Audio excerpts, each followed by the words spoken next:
Yao Fei yang berdiri di dekatnya segera menariknya kembali dan berkata, "Saudaramu datang, jangan gegabah, cepatlah pulihkan kekuatan spiritualmu." Tang Xiaofeng mendorong bahu Yao Fei ke samping dan berkata tanpa rasa terima kasih, "Memulihkan apa? Si brengsek wangi itu bilang kita boleh pergi setelah setahun di sini. Tapi kita sudah menunggu di sini lebih dari 3 tahun dan masih belum bisa keluar. Formasi di luar lembah ini mustahil ditembus. Kita akan mati di sini cepat atau lambat, jadi semakin cepat kita mati, semakin cepat kita bisa terlahir kembali." Mendengar ini, Qi Hao menghela napas dan menasihati, "Adik Tang, tidak ada gunanya mengeluh tentang ini. Cepatlah pulihkan energi spiritualmu." Tang Xiaofeng tiba-tiba berbalik dan berkata kepada Qi Hao, "Qi Hao, kenapa kau menceritakan semua ini padaku? Jika kita tidak melindungi mutiara roh angin, apakah semuanya akan berakhir seperti ini? Kurasa kau sebaiknya membuang mutiara roh angin itu. Aku rasa mereka tidak akan membunuh kita lagi." Wajah Qi Hao menjadi gelap, dan dia berkata dengan marah, "Tang Xiaofeng, apa yang kau katakan? Apa kau lupa apa yang dikatakan guru kita sebelumnya?" "Aku tidak lupa." Tang Xiaofeng sangat kesal dan berteriak keras, "Kami punya banyak ramuan dan biji roh di sini. Kehilangan satu mutiara roh angin bukanlah apa-apa. Kenapa kau harus mengirim kami ke kematian hanya demi barang rongsokan itu?" Yao Fei menatap ke dalam gua, bibirnya bergerak seolah ingin mengatakan sesuatu. Namun, melihat ekspresi muram Qi Hao, ia menelan kata-kata yang sudah hampir terucap, lalu mendesah pelan. Semua ini bermula dari mutiara roh angin itu. Jika para murid sekte Shouyang tidak melihatnya saat mendapatkannya, mereka tidak akan menghubungi sekte lain untuk membunuh mereka. Yang lebih menyebalkan lagi, sekte-sekte yang awalnya bersekutu menghilang saat itu. Jika ada sekte yang datang membantu mereka, 3 murid lainnya tidak akan mati. Harta karun di lembah 9 surga memang menakjubkan. Tidak hanya terdapat herba kuno, tetapi juga biji-biji yang melimpah, semuanya merupakan bahan yang sangat baik untuk memurnikan senjata. Dari besi olahan yang paling umum hingga emas dan batu langka, semuanya dapat ditemukan di mana-mana. Jika seseorang dapat memperoleh bahan-bahan ini, menembus tahap pemurnian Qi dan mencapai tahap pembentukan fondasi akan sangat mudah, dan seseorang bahkan dapat memadatkan inti emas dan menjadi ahli tahap inti emas. Meskipun terdapat 10 sekte, hanya 7 yang akhirnya memasuki lembah 9 surga. Selain murid-murid Tang Xuanzong yang diusir, semua kultivator dari Zhao dan Qi terbunuh dan tidak dapat masuk. Dari ke-7 sekte ini, 4 sekte, termasuk sekte Tianming, membentuk aliansi dan bertindak sendiri-sendiri, sementara kerajaan Chu, Han, dan Song membentuk aliansi baru. Para kultivator mereka bertindak serempak, menyerang setiap kultivator yang mereka temui sendirian. Ketika para kultivator sekte Tianming terbunuh, 3 sekte lainnya tidak berhenti membantu. Sebaliknya, mereka, seperti para kultivator sekte Tianming, telah menderita kerugian besar, dan para kultivator yang tersisa telah bersembunyi di sudut lembah, berharap formasi tersebut akan segera aktif. Di tengah hutan pepohonan di luar lembah pegunungan, para petani dari 3 sekte berkumpul bersama, berdiskusi dengan suara pelan tentang cara melancarkan serangan besar. Ketiga pemimpin itu adalah pemimpin dari 3 sekte. Mereka berdiri di garis depan hutan, menatap jurang tempat Qi Hao dan yang lainnya berada.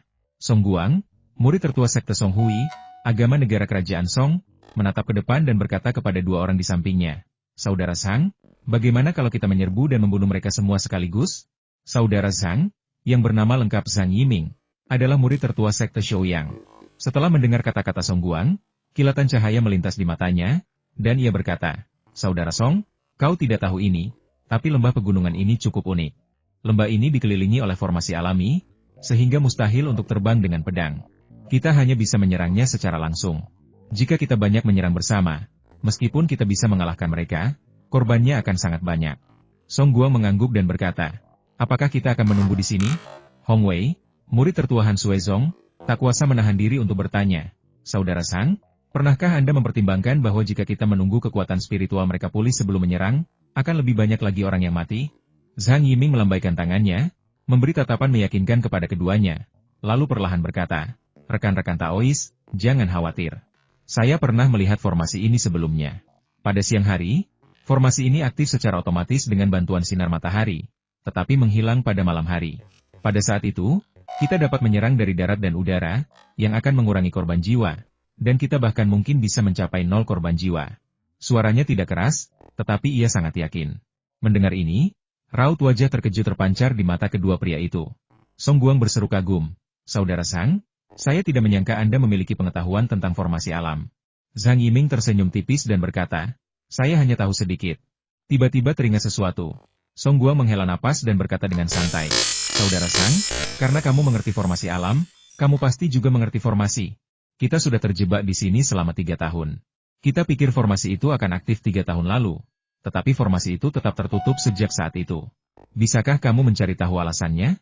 Zhang Yiming telah mempelajari formasi sejak kecil. Meskipun tingkat kultivasinya tidak tinggi, ia memiliki pemahaman yang sangat mendalam tentang formasi. Kemampuannya menganalisis formasi tak tertandingi, bahkan oleh para ahli tahap Naschen Soul. Sayangnya, tingkat kultivasinya terbatas. Meskipun ia dapat menganalisis dan menyimpulkan beberapa formasi, ia tidak memiliki kemampuan untuk membukanya. Misalnya, ia dapat melihat menembus sebagian besar formasi di luar lembah 9 surga, tetapi ia tidak memiliki kekuatan untuk menghancurkannya. Mendengar kata-kata Song Guang, Hong Wei pun berkata, "Ya, jika saudara Zhang bisa mematahkan formasi ini, kami akan berusaha sekuat tenaga membantumu." Zhang Yiming melirik langit, tersenyum kecut, dan berkata, "Kalian berdua mungkin tidak mengerti formasi. Formasi di sini cukup misterius.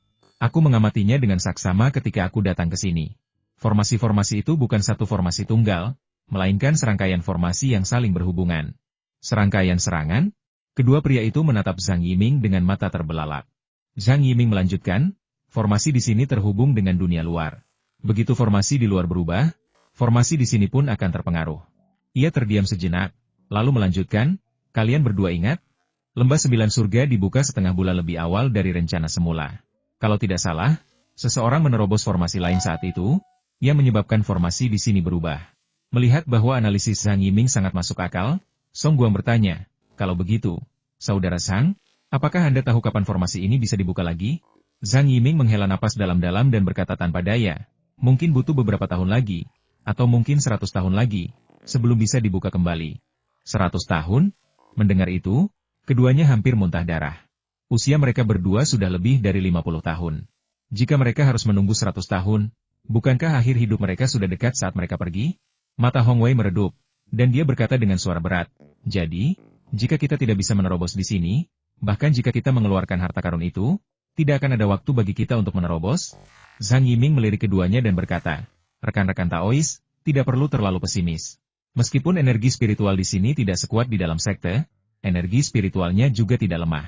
Kita bisa membunuh semua kultivator dari sekte lain dan menerobos ke sini." Melihat keduanya masih pesimis, ia mengganti topik pembicaraan dan berkata sambil tersenyum, "Jangan lupa, alasan mengapa para kultivator yang datang ke sini sebelumnya tidak mendapatkan banyak adalah karena waktu mereka yang terbatas.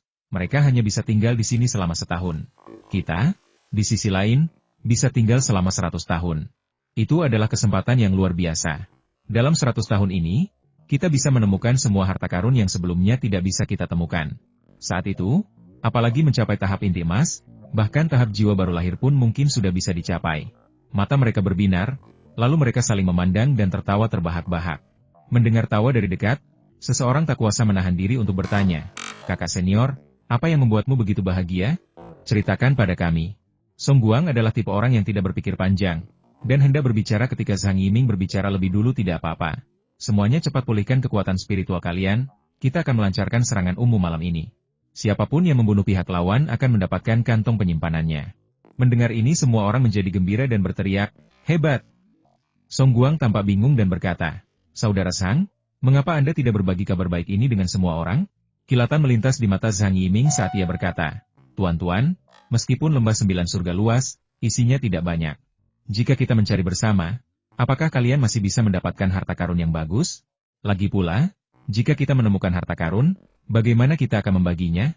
Tidak disarankan untuk bertarung dengan sesama anggota klan, tetapi jika nilai harta karun itu melebihi batas pertarungan, apakah kalian berdua akan membunuh mereka atau tidak?" Keduanya setuju, mengangguk serempak. Hong Wei berkata, "Saudara Zhang, maksudmu setelah kita menghabisi para kultivator dari sekte lain, kita bertiga harus bertindak sendiri-sendiri?" Zhang Yiming menggelengkan kepalanya dan berkata, "Tidak perlu bertindak sendiri. Carilah beberapa teman dekat dan cari bersama." "Bagaimana dengan kultivator lainnya?" tanya Song Guang. Zhang Yiming berkata, "Sangat sederhana. Biarkan mereka berkultivasi di tempat dan menerobos ke tahap pendirian fondasi."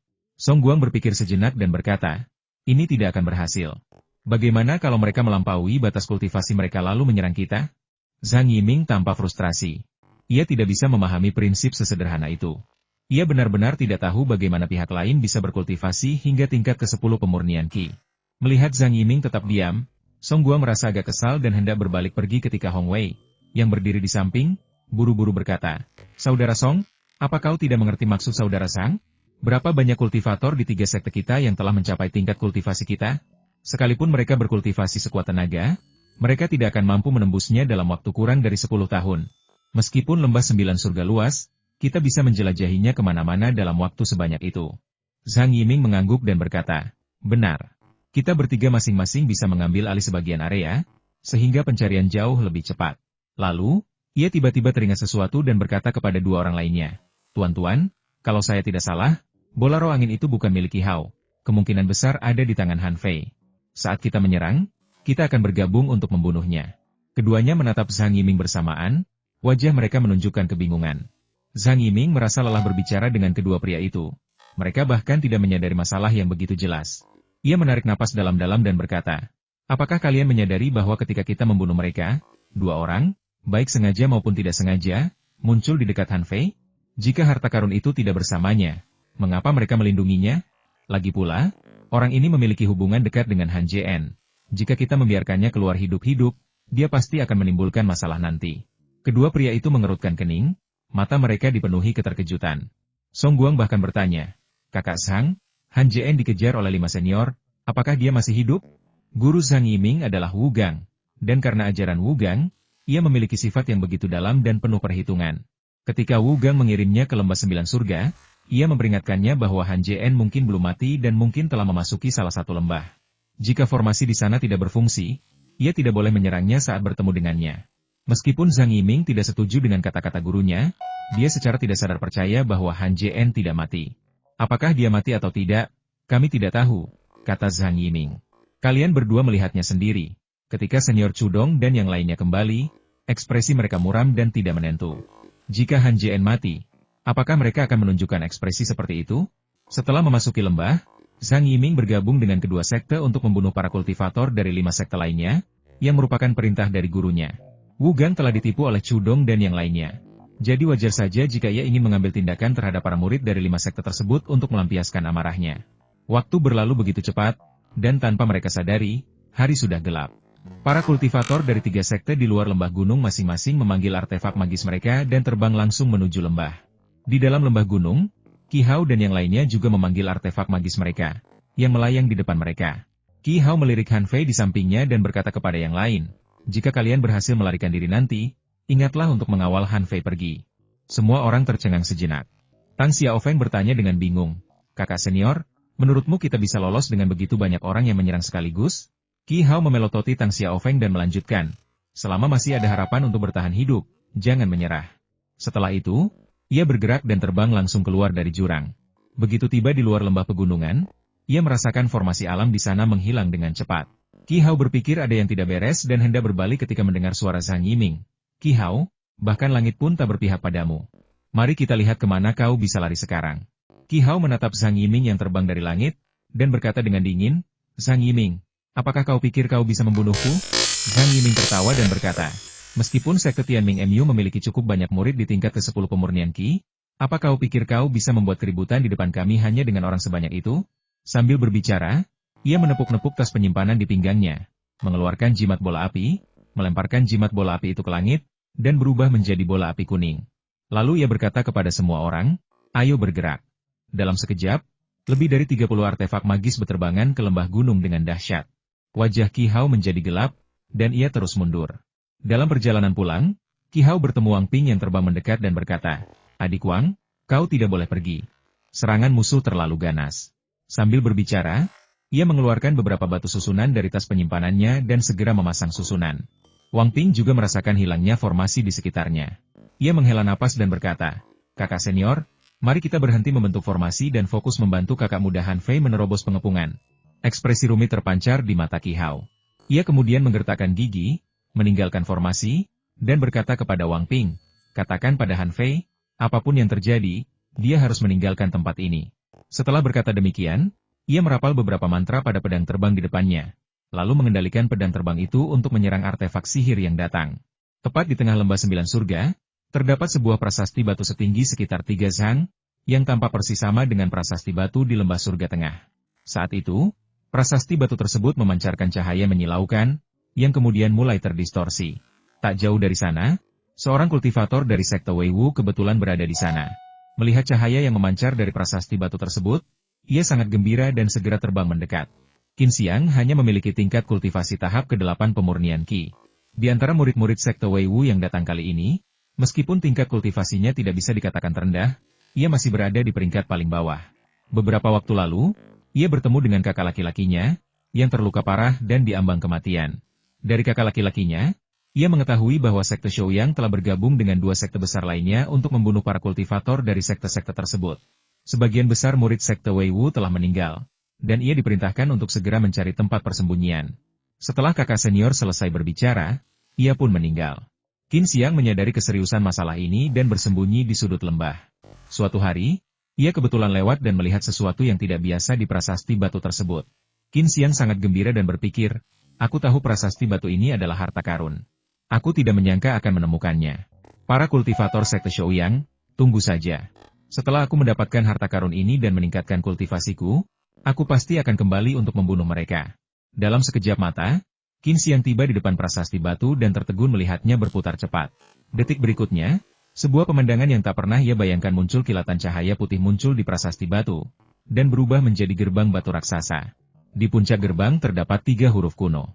Ia tahu sedikit bahasa Mandarin kuno dan membacanya dengan susah payah lembah pengumpulan. Melihat ketiga karakter ini, Qin Xiang tidak mengerti artinya dan berkata dengan frustrasi, apa maksud Gathering Valley? Apakah ada pertemuan di sini? Karena tidak dapat memahaminya, ia berhenti memikirkannya. Melihat serangkaian aliran cahaya yang berasal dari tengah gerbang raksasa, ia merasa pasti ada harta karun yang berharga di dalamnya. Ia pun segera mempercepat langkahnya, tiba di depan prasasti batu, dan mengulurkan tangan untuk meraih sumber aliran cahaya di dalam gerbang raksasa itu. Dengan genggaman ini, Qin Xiang merasa seolah-olah telah menggenggam sesuatu, dan dengan luapan kegembiraan, dia tiba-tiba mengerahkan tenaga di pergelangan tangannya, mencoba menariknya keluar. Di balik gerbang raksasa itu, sesosok gelap melintas. Sebelum Qin Xiang sempat melihat apa itu, seseorang ditarik keluar. Tangannya mencengkeram lengan baju orang itu. Mata Qin Xiang terbelalak saat ia menatap orang itu. Melihat sosok mereka, mulutnya menganga, dan ia berseru, kau. Orang yang diseret Qin Xiang tidak lain adalah Han Jian. Han Jian melirik dingin ke arah Qin Xiang, yang masih memegang erat lengan bajunya, lalu melepaskan energi spiritualnya untuk menepis tangan Qin Xiang dan bertanya, di mana tempat ini? Pikiran Qin Xiang benar-benar kacau. Ia tak mengerti mengapa ada orang yang masih hidup keluar dari pintu raksasa itu. Dan orang ini tak lain adalah kultivator kejam yang telah membunuh beberapa ahli tingkat inti emas di lembah bertahun-tahun lalu. Memikirkan metode pembunuhan Han Jian dan jimat-jimat misterius itu, kaki Qin Xiang gemetar tak terkendali. Ia berteriak ngeri, rekan Taois, jangan bunuh aku. Akan kuceritakan semuanya. Pada saat itu, cahaya putih lain menyambar dari dalam gerbang raksasa, dan Xiao Yuyao muncul di belakang Han Jian. Ia muncul tepat waktu untuk mendengar Han Jian dan Qin Xiang berbicara. Ia melihat sekeliling, dengan ekspresi rumit di matanya, dan bertanya kepada Qin Xiang yang ketakutan, apakah ini lembah 9 surga? Qin Xiang ketakutan ketika melihat Xiao Yuyao muncul. Bagaimana mungkin seseorang yang dikejar oleh 4 ahli inti emas ada di sini? Dia tidak mengerti mengapa orang ini ada di sini. Karena hanya kultivator tahap pemurnian Qi yang diizinkan masuk. Namun, dia tidak punya waktu untuk memikirkannya. Melihat kedua tatapan mereka tertuju padanya, kakinya lemas, dan dia jatuh ke tanah, bersujud sambil berkata, Senior, ini lembah 9 surga. Kami adalah murid yang berpartisipasi dalam kompetisi. Dia tidak bodoh. Jika dia tidak bersujud dan memohon belas kasihan sekarang, dia pasti akan kehilangan nyawanya. Han Jian mengerutkan kening dan berkata, enyahlah. Qin Xiang menghela napas lega, bangkit berdiri, lalu memanggil pedang terbangnya dan segera terbang menjauh. Berbalik, Han Jian melihat 3 karakter besar yang tertulis di gerbang raksasa dan berbisik, lembah pengumpulan. Xiao Yuyao berbalik dan melirik prasasti batu itu, lalu berkata, aku tidak menyangka para kultivator kuno juga punya tempat berkumpul. Pantas saja ada begitu banyak harta karun di sini. Han Jian tidak menjawab, tetapi menatap gerbang raksasa di depannya untuk waktu yang lama sebelum berkata, apakah ada formasi di dalam gerbang ini? Mendengar ini, Xiao Yuyao terkekeh dan berkata, ini bukan formasi, melainkan susunan teleportasi dari para kultivator kuno. Kalau tidak salah, ini seharusnya susunan teleportasi lokasi, dan satu arah. Ini hanya bisa mengirimmu dari tempat tertentu, tapi tidak bisa mengirimmu kembali. Sambil berbicara, ia melangkah maju dan berjalan ke area gelap portal teleportasi, tetapi sebuah perlawanan datang dari dalam dan mendorongnya mundur. Setelah mengonfirmasi dugaannya sebelumnya, Xiao Yuyao berseru kaget, Aku tidak pernah membayangkan bahwa portal teleportasi yang digunakan oleh para kultivator kuno membutuhkan energi Yin. Ketika Han Jien pertama kali mendengar istilah kekuatan Yin, dia tidak bisa tidak bertanya, apa itu kekuatan Yin? Xiao Yuyao menjelaskan, energi Yin adalah sejenis energi. Para kultivator menyerap energi spiritual antara langit dan bumi untuk menghasilkan energi spiritual. Sementara energi Yin adalah kekuatan yang dihasilkan setelah menyerap cahaya bulan. Selain energi Yin, ada juga energi Yang. Cermin perunggumu hanya dapat memadatkan sinar matahari. Jika kau dapat mengubah sinar matahari menjadi energi yang murni, kekuatannya akan meningkat pesat. Ia berhenti sejenak dan menunjuk ke area gelap di dalam portal teleportasi. Lalu berkata, ini adalah energi spasial yang dihasilkan setelah portal teleportasi menyerap energi Yin. Portal ini dapat memindahkan orang dari satu tempat ke tempat lain. Jika energi Yin dari portal teleportasi menghilang, portal itu akan tertutup, dan bagian gelap ini akan berubah menjadi batu. Han Jien sangat tertarik dengan portal teleportasi dan bertanya, bagaimana cara membuka portal teleportasi? Xiao Yuyao menggelengkan kepalanya dan berkata, aku juga tidak tahu. Katanya kau membutuhkan batu teleportasi. Saat keduanya berbicara, kegelapan di dalam portal perlahan menghilang, akhirnya berubah menjadi batu putih. Dari kejauhan, portal itu tampak seperti pintu. Area yang memancarkan kekuatan spasial, meskipun kini terbuat dari batu, menjorok sekitar 1 inci, dengan alur persegi panjang di tengahnya. Han Jien mengeluarkan sebuah batu spiritual dari tas penyimpanannya dan meletakkannya di alur tersebut. Ia menemukan bahwa batu spiritual itu berukuran sama dengan alur tersebut, tetapi alurnya 3 kali lebih besar. Tatapan Xiao Yuyao menajam saat ia melihat ke area tersembunyi itu. Merenung, mungkinkah disinilah batu teleportasi itu berada? Dengan batu teleportasi, seseorang bisa berteleportasi ke tempat lain? Sambil berbicara, ia melihat huruf-huruf kuno di kedua sisi gerbang teleportasi dan bertanya pada Han Jien, apakah kau mengenali huruf-huruf ini? Han Jien menatapnya dengan saksama dan perlahan membacanya dengan lantang. Lembah Zongtian, Lembah Xiantian, Lembah Chongtian, Lembah Honghuang. Total ada 30 karakter, masing-masing mewakili 1 dari 10 lokasi teleportasi. 9 karakter pertama mudah dipahami, tetapi yang terakhir, Lembah Primordial, membuat Han Jien bingung. Setelah berpikir sejenak, Han Jien bertanya kepada Xiao Yuyao di sampingnya. Selain 9 lembah utama dan yang satu ini, apakah ada lembah lain di sini? Tidak. Xiao Yuyao menjawab tanpa berpikir. Selain 9 lembah besar dan tempat ini, lembah-lembah lainnya terlalu kecil untuk dijadikan portal. Kilauan melintas di mata Han Jien saat ia berkata, jika kita bisa menemukan batu teleportasi, kita mungkin bisa pergi melalui susunan teleportasi ini. Setelah itu, ia memanggil pedang hijau kecil. Xiao Yuyao berpikir Han Jien benar dan mengangguk. Berkata, ayo pergi. Mungkin kita benar-benar bisa menemukan batu teleportasi peninggalan para kultivator kuno di sini. Begitu keduanya terbang ke udara, mereka melihat kilatan cahaya yang tak terhitung jumlahnya sejauh 10 mil, dan teriakan pertempuran samar-samar terdengar. Han Jien melepaskan indera ilahinya, yang mendarat di cekungan gunung itu. Ekspresinya menjadi gelap, dan ia berubah menjadi seberkas cahaya dan menghilang dengan cepat. Melihat Han Jien pergi dengan cepat, Xiao Yuyao sedikit mengernyit. Meskipun tidak tahu alasannya, melihat ekspresi kesal Han Jien, ia tahu pasti ada sesuatu yang terjadi. Ia melepaskan indera ilahinya, mendarat di sebuah cekungan gunung 10 mil jauhnya. Di sana, ia melihat puluhan kultivator tahap pemurnian Qi terlibat dalam pertempuran berdarah. Ia memperhatikan jubah beberapa kultivator yang terkepung, dan langsung memahami situasinya. Dengan kilat, ia mengejar. 5 mayat tergeletak di jurang. 2 diantaranya adalah anggota aliansi 3 sekte, dan 3 lainnya adalah pengikut sekte Tianming. Sekte Tianming awalnya beranggotakan 6 orang, tetapi separuhnya kini telah gugur. Hanya Qi Hao, Tang Xiaofeng, dan Han Fei yang masih bertarung. Ketiganya pucat pasi dan berlumuran darah. Lengan Tang Xiaofeng patah, tetapi ia menggertakkan gigi dan bertahan. Tang Xiaofeng tahu bahwa meskipun ia menggunakan sihir terkuat sekalipun, ia tidak akan bisa meninggalkan tempat ini hidup-hidup. Ia hanya berharap bisa mengalahkan seseorang sebelum ia mati. Qi Hao juga menghadapi situasi sulit. Ia diserang oleh Zhang Yiming dan 2 orang lainnya, sehingga ia tidak punya waktu untuk membantu Han Fei melarikan diri. Ia hanya bisa berharap Han Fei bisa lolos dari kejaran mereka. Ia menyimpan harapan ini, tetapi ia tahu itu hanya angan-angan. Dengan begitu banyak kultivator yang menyerang bersama dan jalan keluar dari jalur gunung terhalang, tidak ada jalan keluar sama sekali. Pakaian Han Fei compang-camping, dan energi spiritualnya benar-benar terkuras. Ia bahkan tak bisa berkedip sedikit pun, apalagi mengeluarkan mantra yang kuat.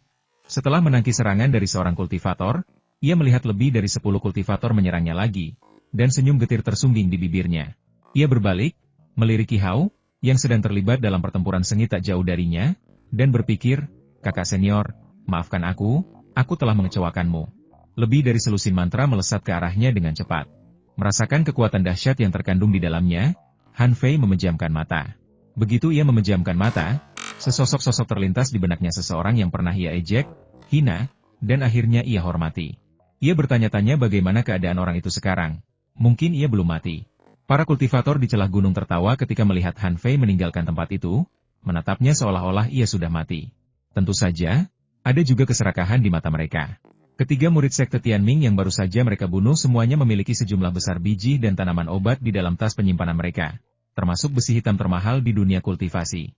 Banyak dari mereka mulai membayangkan barang-barang bagus apa saja yang mungkin ada di dalam tas penyimpanan Han Fei.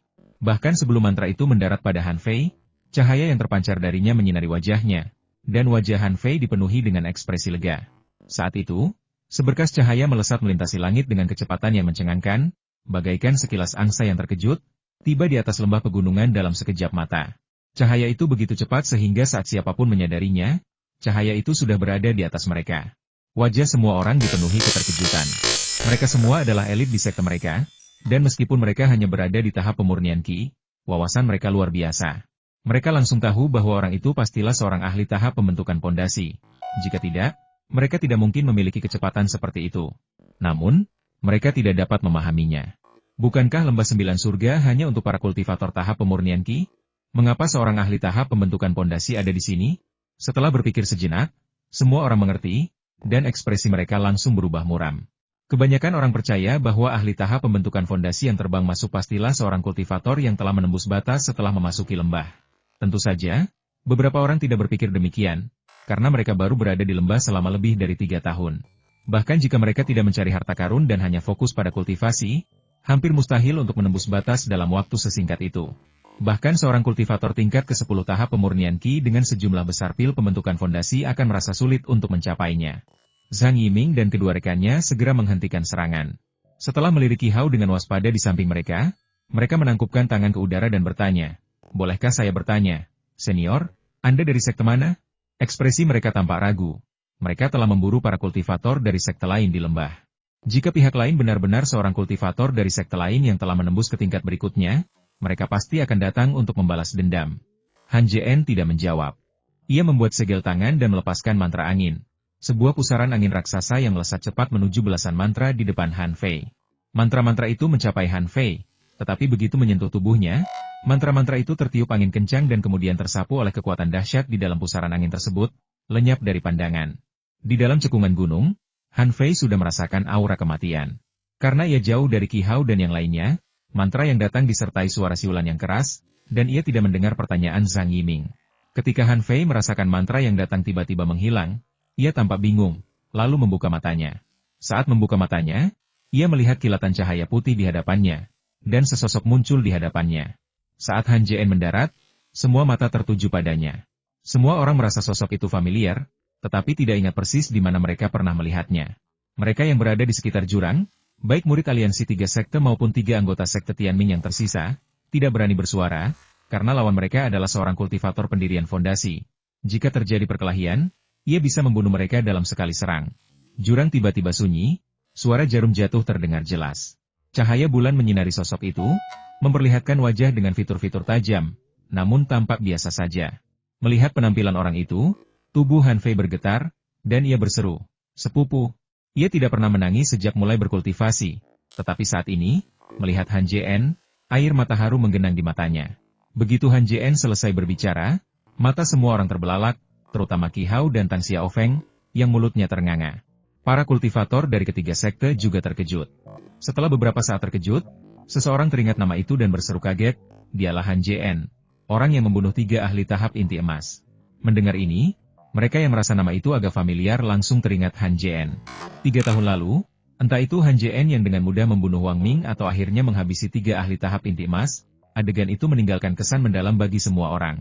Dalam ingatan mereka, Han Jien hanyalah sosok yang tak terkalahkan, dan banyak kultivator bahkan menganggapnya sebagai tujuan kultivasi mereka, berharap suatu hari nanti dapat melampauinya dan mencapai kemampuan untuk membunuh lawan di tingkat yang lebih tinggi. Wajah dingin Han Jien sedikit melunak saat dia bertemu pandang dengan Han Fei, dan dia bertanya, "Mengapa mereka ingin membunuhmu?" Tubuh Han Fei gemetar tak terkendali.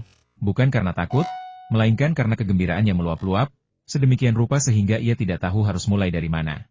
Ia menarik napas dalam-dalam dan berkata dengan suara rendah, "Sepupu, mereka mengincar harta karun yang kita temukan, jadi mereka bergabung untuk menyerang kita, mencoba menghabisi kita." Ia mengepalkan tinjunya dan melotot marah ke arah Zhang Yiming dan yang lainnya yang tak jauh darinya. Han Jian mengangguk, lalu berbalik dan menatap Zhang Yiming dan yang lainnya. Semua orang yang hadir yang tersapu oleh tatapan Han Jian merasa seolah-olah ia bisa melihat menembus mereka. Para murid yang kultivasinya belum mencapai tingkat ke-10 pemurnian Qi merasa seolah-olah ditusuk duri, dan tubuh mereka gemetar hebat. Para murid dengan kemauan lemah bahkan mengalami gangguan dalam energi spiritual mereka, sehingga mustahil bagi mereka untuk merapal mantra. Tatapan Han Jian menyapu kelompok itu, tetapi ia tidak bergerak. Ia malah bertanya pada Han Fei, "Siapa pemimpin di antara mereka?" Han Fei tampak bersemangat dan menunjuk ketiga orang di depan Qi Hao sambil berkata, "Sepupu, ini 3 orang ini." Mendengar kata-kata sepupunya, tatapan Han Jian tertuju pada Zhang Yiming dan 2 orang lainnya. Ia mengangkat tangan kanannya dan menunjuk Zhang Yiming, sambil berkata, "Kalian bisa mati sekarang." Kilatan cahaya putih muncul, lalu berubah menjadi garis lurus, terbang menuju Zhang Yiming dengan kecepatan kilat. Wajah Zhang Yiming menjadi gelap. Tanpa berpikir 2 kali, ia meraih Song Guang di sampingnya dan mendekapnya di depannya. Cahaya putih itu sangat cepat. Saat Zhang Yiming melindungi Song Guang, cahaya itu sudah mengenainya dan memasuki tubuhnya. Sebelum Song Guang sempat bereaksi setelah dicengkeram Zhang Yiming, ia merasakan sakit yang menusuk di dalam tubuhnya, diikuti oleh runtuhnya energi spiritual dan lenyapnya jiwanya. Merasa tubuh Song Guang tak bernyawa, dahi Zhang Yiming dipenuhi keringat dingin. Seandainya ia lebih lambat, mungkin bukan Song Guang yang mati, melainkan dirinya sendiri. Di saat yang sama, ia berpikir ngeri, mengerikan sekali. Sihir macam apa ini? Sihir itu tak hanya bisa membunuh orang, tapi juga melahap jiwa orang lain. Senyum dingin tersungging di bibir Han Jian saat ia berkata dengan nada mengancam, "Mari kita lihat berapa banyak orang yang bisa kau gunakan untuk menahan mereka." Setelah itu, ia mengangkat tangan kanannya lagi dan menunjuk Zhang Yiming. Hong Wei, yang berdiri di samping, sudah bereaksi. Saat Zhang Yiming menangkapnya, ia melesat dan muncul 10 kaki jauhnya. Zhang Yiming mengangkat tangan kanannya, meraih udara kosong, mengumpat pelan, dan berkata lantang, "Rekan-rekan murid, dia kejam dan keji. Kita telah menyinggung sepupunya, jadi dia pasti tidak akan membiarkan kita pergi. Karena kita tahu akan mati, mengapa kita tidak bertarung bersama dan bertaruh? Jika tidak ada di antara kita yang bertarung, kalian akan menjadi korban berikutnya setelah aku mati." Han Jian tertawa dingin dan berkata, "Sudah selesai?" Zhang Yiming tercengang, tidak mengerti arti kata-kata Han Jian. Tepat saat ia hendak berbicara, ia melihat cahaya putih terbang ke arahnya dari ujung jari Han Jian. Sambil merapal mantra, ia berteriak, "Rekan-rekan murid, ayo serang bersama." Zhang Yiming ingin lari, tetapi indera ketuhanan Han Jian telah menguncinya dengan kuat. Sejauh apapun ia berlari, ia tak bisa lepas dari indera ketuhanan Han Jian. Karena ia akan mati kemanapun ia berlari, lebih baik ia bertarung dengan sengit. Para murid sekte Shouyang, melihat kakak senior mereka akan dibunuh, berteriak, "Bunuh dia! Bunuh dia!" Sambil berbicara, mereka mengumpulkan sihir mereka dan melepaskannya. Hong Wei menyadari keseriusan situasi dan berteriak, "Semuanya, mantra ini sangat kuat dan dapat melahap jiwa orang. Dia mungkin tidak akan bisa menggunakannya berkali-kali. Ayo kita bunuh dia bersama-sama." Sambil mengatakan ini, dia tidak menggunakan mantra serangan apapun, melainkan menggunakan teknik teleportasi. Setelah selesai berbicara, sosoknya melesat dan terbang langsung keluar dari jurang. Han Jian mengangkat sebelah alisnya, melirik ke tempat Hong Wei melarikan diri, lalu mengangkat tangan kanannya lagi, mengarahkannya ke area angkasa itu. Pada saat yang sama, jari energi spiritual pertama tiba di hadapan Zhang Yiming. Ia menepuk kantong penyimpanan di pinggangnya, dan sebuah jimat muncul di tangannya, yang kemudian ia lemparkan ke hadapannya. Setelah muncul, jimat itu berubah menjadi perisai emas, menghalangi jalannya. Perisai itu tingginya lebih dari manusia, memancarkan cahaya keemasan, dan bagian depannya diukir dengan banyak karakter kuno, yang dengan jelas menunjukkan bahwa wujud asli jimat itu adalah artefak magis yang kuat. Begitu perisai itu muncul, jari energi spiritual mendarat tepat di atasnya. Dengan bunyi dentang, cahaya putih menghilang, tetapi perisai itu tetap utuh. Mata Zhang Yiming berbinar-binar karena kegembiraan, dan ia tak kuasa menahan tawa. "Han Jian, kukira teknik jarimu luar biasa kuat. Aku tak menyangka teknik itu bahkan tak mampu menahan jimat guruku. Dengan jimat ini, mari kita lihat bagaimana kau bisa membunuhku." Bagaimana mungkin?" Suara derap pelan, seperti keramik pecah, terpancar dari perisai emas. Retakan yang tak terhitung jumlahnya muncul di permukaannya, dan akhirnya, dengan bunyi krek, perisai itu menghilang menjadi bintik-bintik cahaya keemasan dan lenyap. Mata Zhang Yiming terbelalak kaget. Perisai ini adalah harta karun jimat yang dibuat oleh seorang ahli tingkat inti emas, tidak seperti harta karun jimat biasa. Harta karun jimat biasa hanya memiliki 30% kekuatan serangan atau pertahanan seorang ahli tingkat inti emas. Namun, harta karun jimat ini memiliki 50% kekuatan pertahanan seorang ahli tingkat inti emas, namun hancur hanya dengan satu serangan energi spiritual. Mungkinkah serangan jari Han JN sudah memiliki lebih dari 50% kekuatan serangan ahli tahap inti emas? Teknik jari kekuatan spiritual memang dahsyat. Pada tingkat kultivasi yang sama, teknik ini mengabaikan pertahanan lawan dan membunuh mereka dalam sekali tebas. Dengan kata lain, teknik jari kekuatan spiritual yang digunakan Han JN jauh lebih dahsyat daripada serangan mematikan seorang kultivator pendirian fondasi tahap akhir, bahkan mencapai kekuatan serangan seorang kultivator inti emas tahap awal. Bagaimanapun, jimat tetaplah jimat. Meskipun energi yang dikandungnya sangat besar, jimat itu tidak sebanding dengan energi seorang kultivator inti emas. Sederhananya, seorang kultivator inti emas yang menggunakan lebih dari 50% kekuatan serangannya dapat dengan mudah menembus pertahanan perisai emas. Jimat adalah harta langka bagi kultivator biasa. Mereka tidak menyadari betapa dahsyatnya kemampuan serangan dan pertahanan mereka sebenarnya. Keputusasaan memenuhi mata Zhang Yiming. Ia merasakan sesak di dadanya dan batuk seteguk darah. Han JN menatapnya dengan dingin lalu menunjuknya. Pada saat yang sama, lebih dari selusin artefak dan mantra sihir tiba di hadapan Han JN. Han JN bahkan tidak meliriknya, hanya melambaikan lengan bajunya yang panjang. Hembusan angin bertiup kencang, langsung menuju artefak dan mantra yang datang. Detik berikutnya, semua mantra dan artefak tertelan angin dan lenyap. Para kultivator yang mengendalikan artefak dan merapal mantra semuanya pucat pasi dan terhuyung. Pada saat itu, jari energi spiritual kedua Han JN menembus kehampaan, terbang 100 kaki jauhnya. Teriakan memilukan bergema dari kejauhan, dan sosok Hong Wei yang tersembunyi muncul kembali. Sebuah lubang seukuran ibu jari muncul di dadanya, darah mengalir deras. Wajahnya pucat, matanya dipenuhi rasa tak percaya. Ia tak habis pikir, bagaimana mungkin lawannya, meskipun menggunakan kemampuan tak terlihat, bisa menentukan lokasinya dengan begitu akurat. Ia bahkan semakin bingung bagaimana Han JN bisa melancarkan teknik jari energi spiritual yang begitu dahsyat secara beruntun, bahkan tanpa perlu waktu untuk mengumpulkan energi spiritual. Hong Wei dipenuhi banyak pertanyaan. Begitu jiwanya dilahap, kilatan cahaya melintas di matanya, seolah ia telah memahami sesuatu. Detik berikutnya, kilatan itu lenyap dari matanya. Tatapannya meredup, dan kekuatan hidupnya lenyap. Tubuhnya jatuh dari langit, menabrak batu besar bagaikan pisau, terbelah dua. Begitu tubuh Hong Wei menyentuh tanah, jari energi spiritual ketiga tiba di depan Zhang Yiming. Senyum tak terlukiskan tersungging di bibir Zhang Yiming. Tak seorang pun mampu memahami maknanya. Ia melirik cahaya putih yang mendekat dengan cepat, lalu tatapannya tertuju pada Han JN, dan ia berkata, Han JN, aku meremehkanmu. Kau memang lebih kuat dari yang kubayangkan.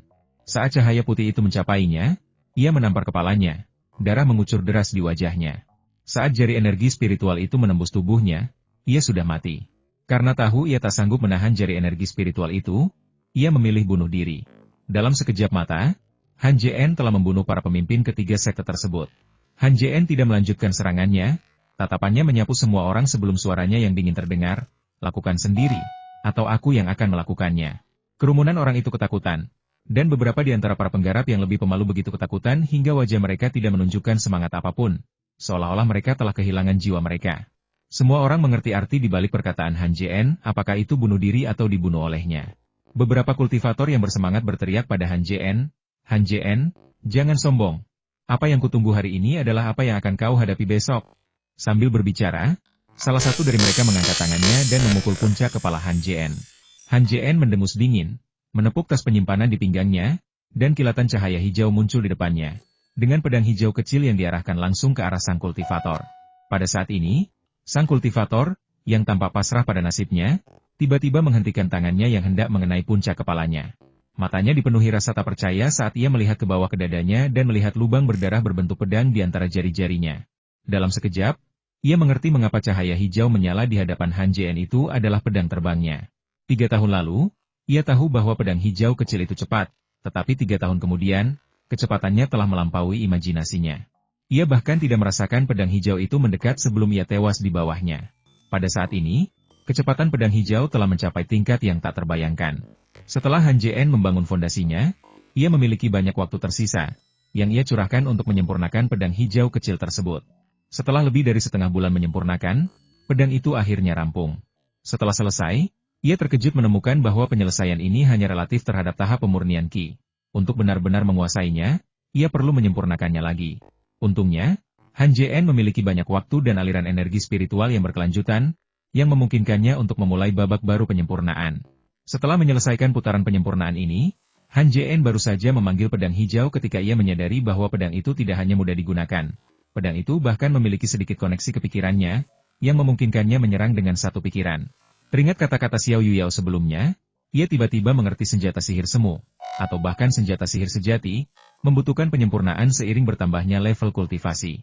Dengan penyempurnaan yang berkepanjangan, efeknya menjadi semakin mirip dengan penyempurnaan darah, sehingga meningkatkan kekuatan serangannya secara signifikan. Mereka yang berkecimpung di dunia kultivasi tahu bahwa artefak magis yang terus-menerus disempurnakan tumbuh lebih cepat daripada yang dimurnikan dengan darah. Namun tak seorang pun bersedia melakukannya karena prosesnya terlalu lama. Penyempurnaan putaran pertama Han Jien memakan waktu sebulan, sementara kultivator pemurnian Qi lainnya membutuhkan 100 tahun.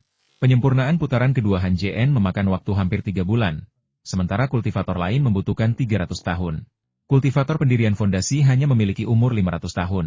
Kecuali mereka benar-benar tidak rasional, mereka tidak akan pernah memilih untuk terus-menerus menyempurnakan artefak magis.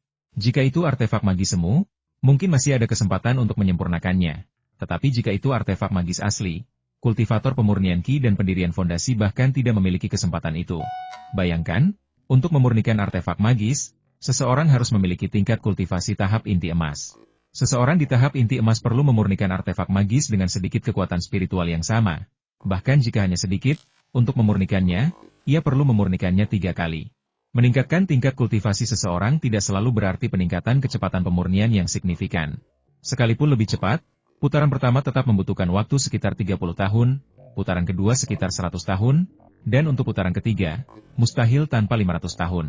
Umur seorang kultivator inti emas hanya 1000 tahun. Siapa yang mau menghabiskan lebih dari 600 tahun untuk menyempurnakan senjata ajaib? Banyak kultivator membutuhkan beberapa ratus tahun untuk mencapai tahap inti emas. Saat senjata ajaib disempurnakan hingga mencapai titik harmoni dengan pikiran, umur mereka mungkin akan segera berakhir. Mereka bahkan mungkin tidak memiliki kesempatan untuk menyempurnakannya dengan sukses sebelum meninggal dunia. Inilah sebabnya banyak kultivator, meskipun tahu bahwa terus-menerus menyempurnakan artefak magis akan menghasilkan hasil yang tak terbayangkan, bahkan melampaui hasil yang dimurnikan melalui darah, enggan melakukannya karena waktu yang dibutuhkan sangat lama. Bahkan mereka yang memilih untuk menyempurnakannya pun hanya melakukannya dengan cara yang sederhana, secukupnya untuk mempertahankan kendali. Setelah Han Jien menyempurnakan pedang hijau itu sekali lagi, kecepatannya sudah sulit dideteksi. Setelah disempurnakan 2 kali, kecepatannya tak terbayangkan. Belum lagi para kultivator pemurnian Qi tidak dapat merasakan pedang itu mendekat. Bahkan para kultivator tahap pendirian fondasi, sebelum mencapai alam kesempurnaan agung atau telah mengembangkan indera ilahi mereka, tidak akan dapat mendeteksi lintasan terbangnya. Jika indera spiritual Han Jien tidak luar biasa luas, mendekati seorang kultivator inti emas, dia tidak akan mampu mengendalikan pedang hijau kecil ini. Setelah membunuh kultivator itu, lampu hijau menyala di belakangnya, dan pedang kecil muncul di depan Han Jien. Meskipun pedang hijau itu masih hijau, penampilannya telah berubah drastis. Awalnya, pedang itu terbuat dari logam, hanya permukaannya yang berwarna hijau.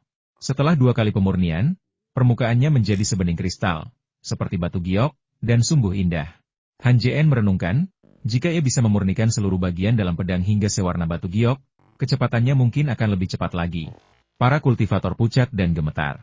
Mereka mengira serangan jari energi spiritual Han Jien sudah dahsyat, tetapi mereka tidak menyangka akan sedahsyat ini.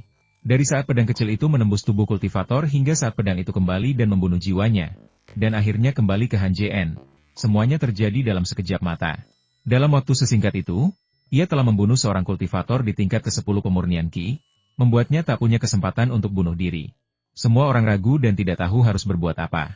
Setelah beberapa saat, seseorang memberanikan diri untuk berkata, "Senior, kalau kita bunuh diri, bisakah kita setidaknya meninggalkan mayat yang lengkap?"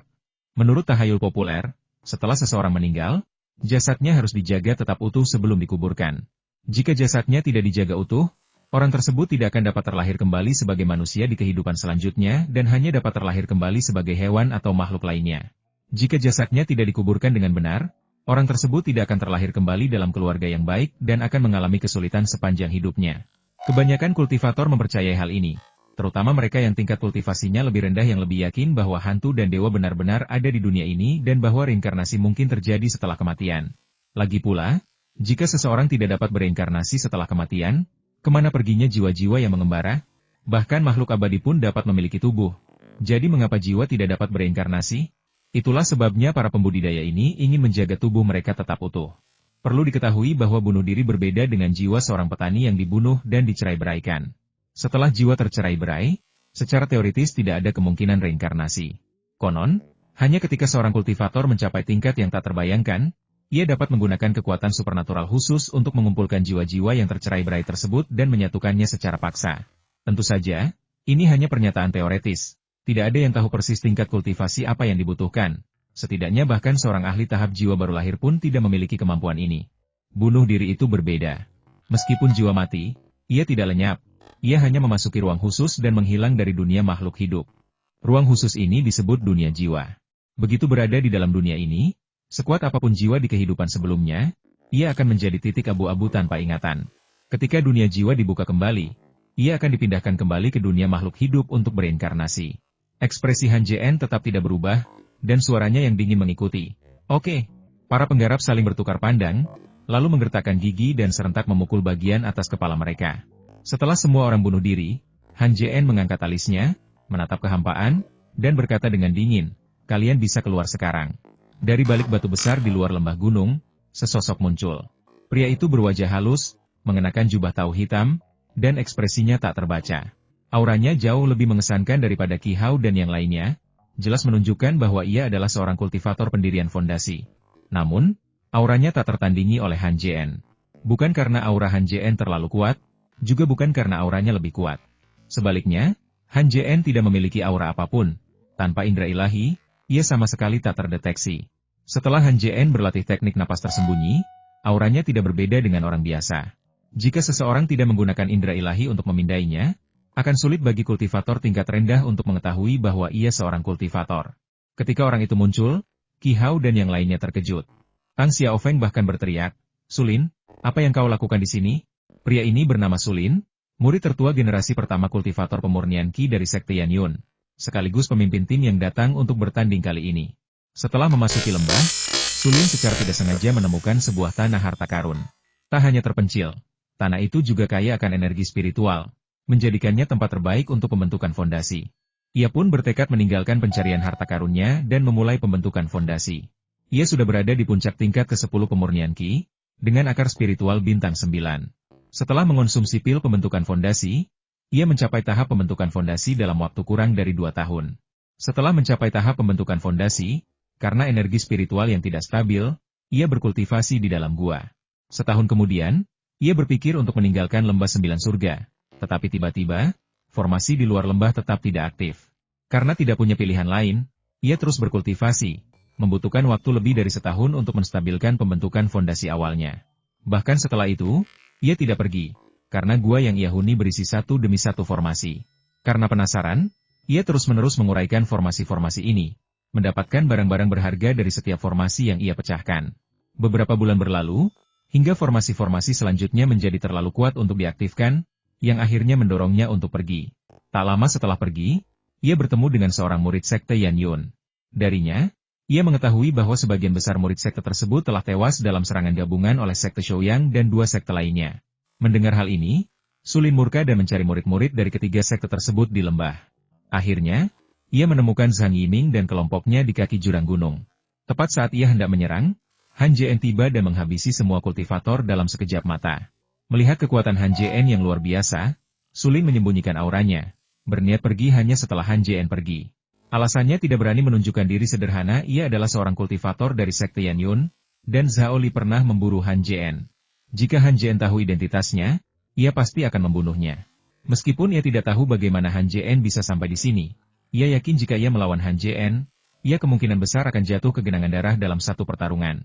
Setelah Sulin melangkah turun dari batu besar, dia mengabaikan kata-kata Tang Xiaofeng dan malah menangkupkan tangannya ke arah Han JN sambil berkata, "Rekan Taois, saya hanya lewat dan tidak punya niat lain." Tatapan mata Han JN menajam, dan dia berkata, "Hanya lewat saja?" Ekspresi Sulin tetap tidak berubah saat dia mengangguk dan berkata, "Saya hanya lewat." Han JN mendengus dingin, mengangkat tangan kanannya, dan menunjuk Sulin. Meskipun ia tidak tahu sekte mana Sulin berasal, fakta bahwa pria itu mengenakan jubah tahu hitam dan menyembunyikan auranya menunjukkan bahwa ia tidak mungkin hanya lewat.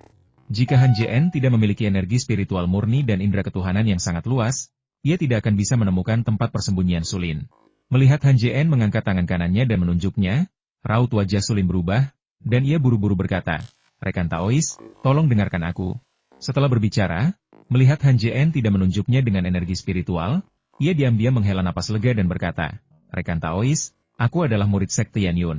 Sebagian besar kultivator di sekte ini dibunuh oleh aliansi 3 sekte. Aku datang ke sini untuk membalas dendam." Han Jien tidak menjawab, menatap Sulin sejenak hingga punggung Sulin basah oleh keringat, sebelum bertanya, "Apakah kamu murid sekte Yan Yun?" Sulin, yang sebelumnya tetap tenang, ragu sejenak sebelum menggertakkan giginya dan berkata, "Benar, aku murid sekte Yan Yun. Kalau kau tidak percaya, kau bisa bertanya pada Qi Hao dan yang lainnya." Han Jien melirik Qi Hao yang tidak jauh dan tetap diam. Sebelum Qi Hao bisa menjawab, Han Fei berbicara terlebih dahulu sepupu. Dia memang murid sekte Yan Yun. Han Jien mengangguk acuh tak acuh, tertawa dingin, dan berkata, "Kau bisa mati sekarang." Sambil berbicara, ia hendak melepaskan jari kekuatan spiritualnya. Ekspresi Sulin berubah drastis, dan dia berkata dengan nada mendesak, "Rekan Taois, jangan bunuh aku. Aku akan memberitahumu sebuah rahasia besar." Rahasia besar? Han Jien sudah mengumpulkan kekuatan spiritualnya. Hanya dengan satu pikiran, ia bisa membunuh Sulin seketika. Menyadari waktu yang terbatas, Sulin tanpa berpikir panjang langsung berkata, "Benar, rekan Taois, tidakkah menurutmu aneh aku bisa mencapai tahap pendirian fondasi?" Ia hendak berhenti sejenak dan membiarkan Han Jien bertanya. Tetapi ketika melihat wajah Han Jien yang muram, ia segera melanjutkan, "Setelah aku tiba di lembah 9 surga, aku menemukan sebuah gua tersembunyi dengan energi spiritual yang sangat kaya. Aku berkultivasi di sana kurang dari 2 tahun dan berhasil membangun fondasiku. Jika kau tidak membunuhku, rekan Taois, aku bisa membawamu ke sana." Mendengar ini, Qi Hao berseru kaget, benar-benar ada tempat seperti itu? Jika ia tidak takut Han Jien bertindak, Sulin tidak akan menjawab pertanyaan Qi Hao sama sekali. Melihat Han Jien terdiam, ia tak punya pilihan selain menjawab, "Tempat seperti itu benar-benar ada. Jika kalian semua pergi ke sana, kalian pasti bisa menembus alam pembentukan pondasi dalam 2 tahun. Ia mengatakan ini dengan harapan Han Jien tidak akan membunuhnya dan memberinya kesempatan untuk memimpin. Ia sangat yakin bahwa selama ia memimpin Han Jien ke sana, ia akan melepaskannya. Tatapan Han Jien menyapu Qi Hao, yang merasa seperti ditusuk jarum dan segera menundukkan kepalanya. Melihat ini, jantung Sulin berdebar kencang. Ia menggertakkan gigi dan berkata, "Rekan Taois, meskipun kau tidak mau pergi, tidakkah kau memikirkan Han Fei? Dia sepupumu." 3 tahun lalu, setelah Han Jien membunuh 3 ahli tahap inti emas, Sulin menanyakan tentang hubungan antara Han Fei dan Han Jien, dan akhirnya mengetahui bahwa mereka adalah sepupu. Ia hanya penasaran saat itu, tetapi ia tidak pernah menyangka hal itu akan berguna hari ini. Mendengar ini, Han Jien gemetar, lalu berkata, "Pimpin jalan." Ia memang berniat membunuh Sulin sebelumnya, dan kebenaran kata-kata Sulin tidak relevan. Sekarang mereka sudah di sini, mereka pasti bisa menemukan lembah yang disebutkan Sulin. Hanya saja akan butuh waktu lebih lama. 2 tahun lalu, formasi di sini tidak aktif, sehingga mereka tidak bisa pergi. Siapa yang tahu kapan formasi itu akan aktif? Bagaimana jika mereka menemukan jalan ke tempat itu dan mendapati formasinya sudah terbuka? Han Jien meminta Sulin memimpin jalan agar Han Fei dapat menembus tahap pembentukan fondasi sesegera mungkin, sehingga memberikan ketenangan pikiran bagi orang tuanya. Lagi pula, dengan tingkat kultivasi yang lebih tinggi, Han Fei akan memiliki status tertentu di dalam sekte, yang memungkinkannya menemukan pasangan abadi yang cocok dan melanjutkan garis keturunan keluarga Han. Mengenai Qi Hao dan Tang Xiaofeng, ia tidak menganggap serius Qi Hao, tetapi ia memiliki niat baik terhadap Tang Xiaofeng, karena Tang Xiaofeng telah memberinya teknik kultivasi pertamanya. Han Jien adalah orang yang bersyukur, Tang Xiaofeng telah membantunya sebelumnya, jadi ia memberi Tang Xiaofeng kesempatan yang luar biasa untuk membalas budi di masa lalu. Sulin menyeka keringat dingin di dahinya dan menurunkan tangannya dari pinggang. Ia sudah memikirkannya matang-matang jika Han Jien benar-benar ingin bertindak. Ia akan menggunakan semua harta yang telah ia kumpulkan selama bertahun-tahun untuk melawannya sampai mati. Meskipun ia tidak yakin bisa membunuh Han Jien, ia tidak ingin menunggu sampai mati. Tepat pada saat itu, kilatan cahaya muncul di hadapan Han Jien, dan sesosok ramping perlahan muncul, menampakkan wujud Xiao Yuyao. Xiao Yuyao tersenyum kecil dan berkata, "Mengapa kamu tidak mengajakku ke tempat yang bagus seperti itu?" Han Jien menatap Xiao Yuyao, alisnya berkerut. Setelah menghabiskan begitu banyak waktu berdua, Xiao Yuyao langsung menyadari apa yang dipikirkan Han Jien dan bertanya, "Apa kau kesal karena aku tidak bertindak lebih awal?" Melihat Han Jien terdiam, ia tahu Han Jien diam-diam setuju dan menjelaskan, "Mereka semua adalah kultivator tahap pemurnian Qi. Meskipun mereka cukup banyak, dengan tingkat kultivasimu, membunuh mereka tidak akan sulit. Aku tidak perlu bertindak." Setelah mendengar ini, Han Jien berbalik dan melangkah maju, wajahnya tanpa ekspresi, seolah-olah kata-kata Xiao Yuyao tidak memiliki efek apapun. Bagaimanapun, Xiao Yuyao adalah seorang kultivator inti emas. Melihat Han Jien mengabaikannya, ia merasa marah dan menghentakkan kakinya. Berhenti di situ. Han Jien tidak berhenti karena kata-katanya. Ia berjalan menuju tempat ia baru saja membunuh Zhang Yiming. Dengan lambaian tangannya, sebuah kantong penyimpanan melayang ke tangannya. Lalu ia lemparkan ke saku di pinggangnya. Kemudian, ia melambaikan tangan lagi ke arah tempat yang tak jauh, dan sebuah kantong penyimpanan lain melayang. Orang-orang ini sudah mati, kantong penyimpanan itu tidak boleh disia-siakan. Siapa tahu ada barang bagus di dalamnya? Keempat orang yang berdiri di dekatnya tercengang. Mereka memang sudah terkejut dengan kemunculan Han Jien, tetapi mereka tidak menyangka seorang ahli tahap inti emas juga bersembunyi di udara. Sulin diam-diam bersyukur karena ia tidak bertindak lebih awal. Jika mereka bertindak, ia mungkin sudah dibunuh oleh Xiao Yuyao bahkan sebelum ia sempat mengeluarkan harta karun dari tas penyimpanannya. Ekspresi marah Xiao Yuyao barusan seperti seorang istri yang sedang menggoda suaminya, dan ia yakin bahwa keduanya adalah sepasang kekasih. Qi Hao dan Tang Xiaofeng merasa semakin rumit, terutama Qi Hao, yang bahkan sedikit cemburu. Han Jien tidak hanya melampauinya dalam kultivasi, tetapi setelah 3 tahun, ia juga berhasil menemukan pendamping surgawi yang cantik. Jika Xiao Yuyao hanya cantik, itu lain cerita, tetapi ia juga seorang ahli tingkat inti emas. Di mata para kultivator pemurnian Qi, para ahli tingkat inti emas adalah makhluk yang sangat menakutkan. Mereka bisa membunuh mereka ribuan kali hanya dengan jentikan jari. Tang Xiaofeng juga iri, tetapi tidak marah. Ia mengagumi keberuntungan Han Jien mendapatkan istri secantik itu, dan mendesa membayangkan betapa dramatisnya hidup ini. Lebih dari 10 tahun yang lalu, ia dan Han Jien bertemu di luar Yin Corp Sewastelan.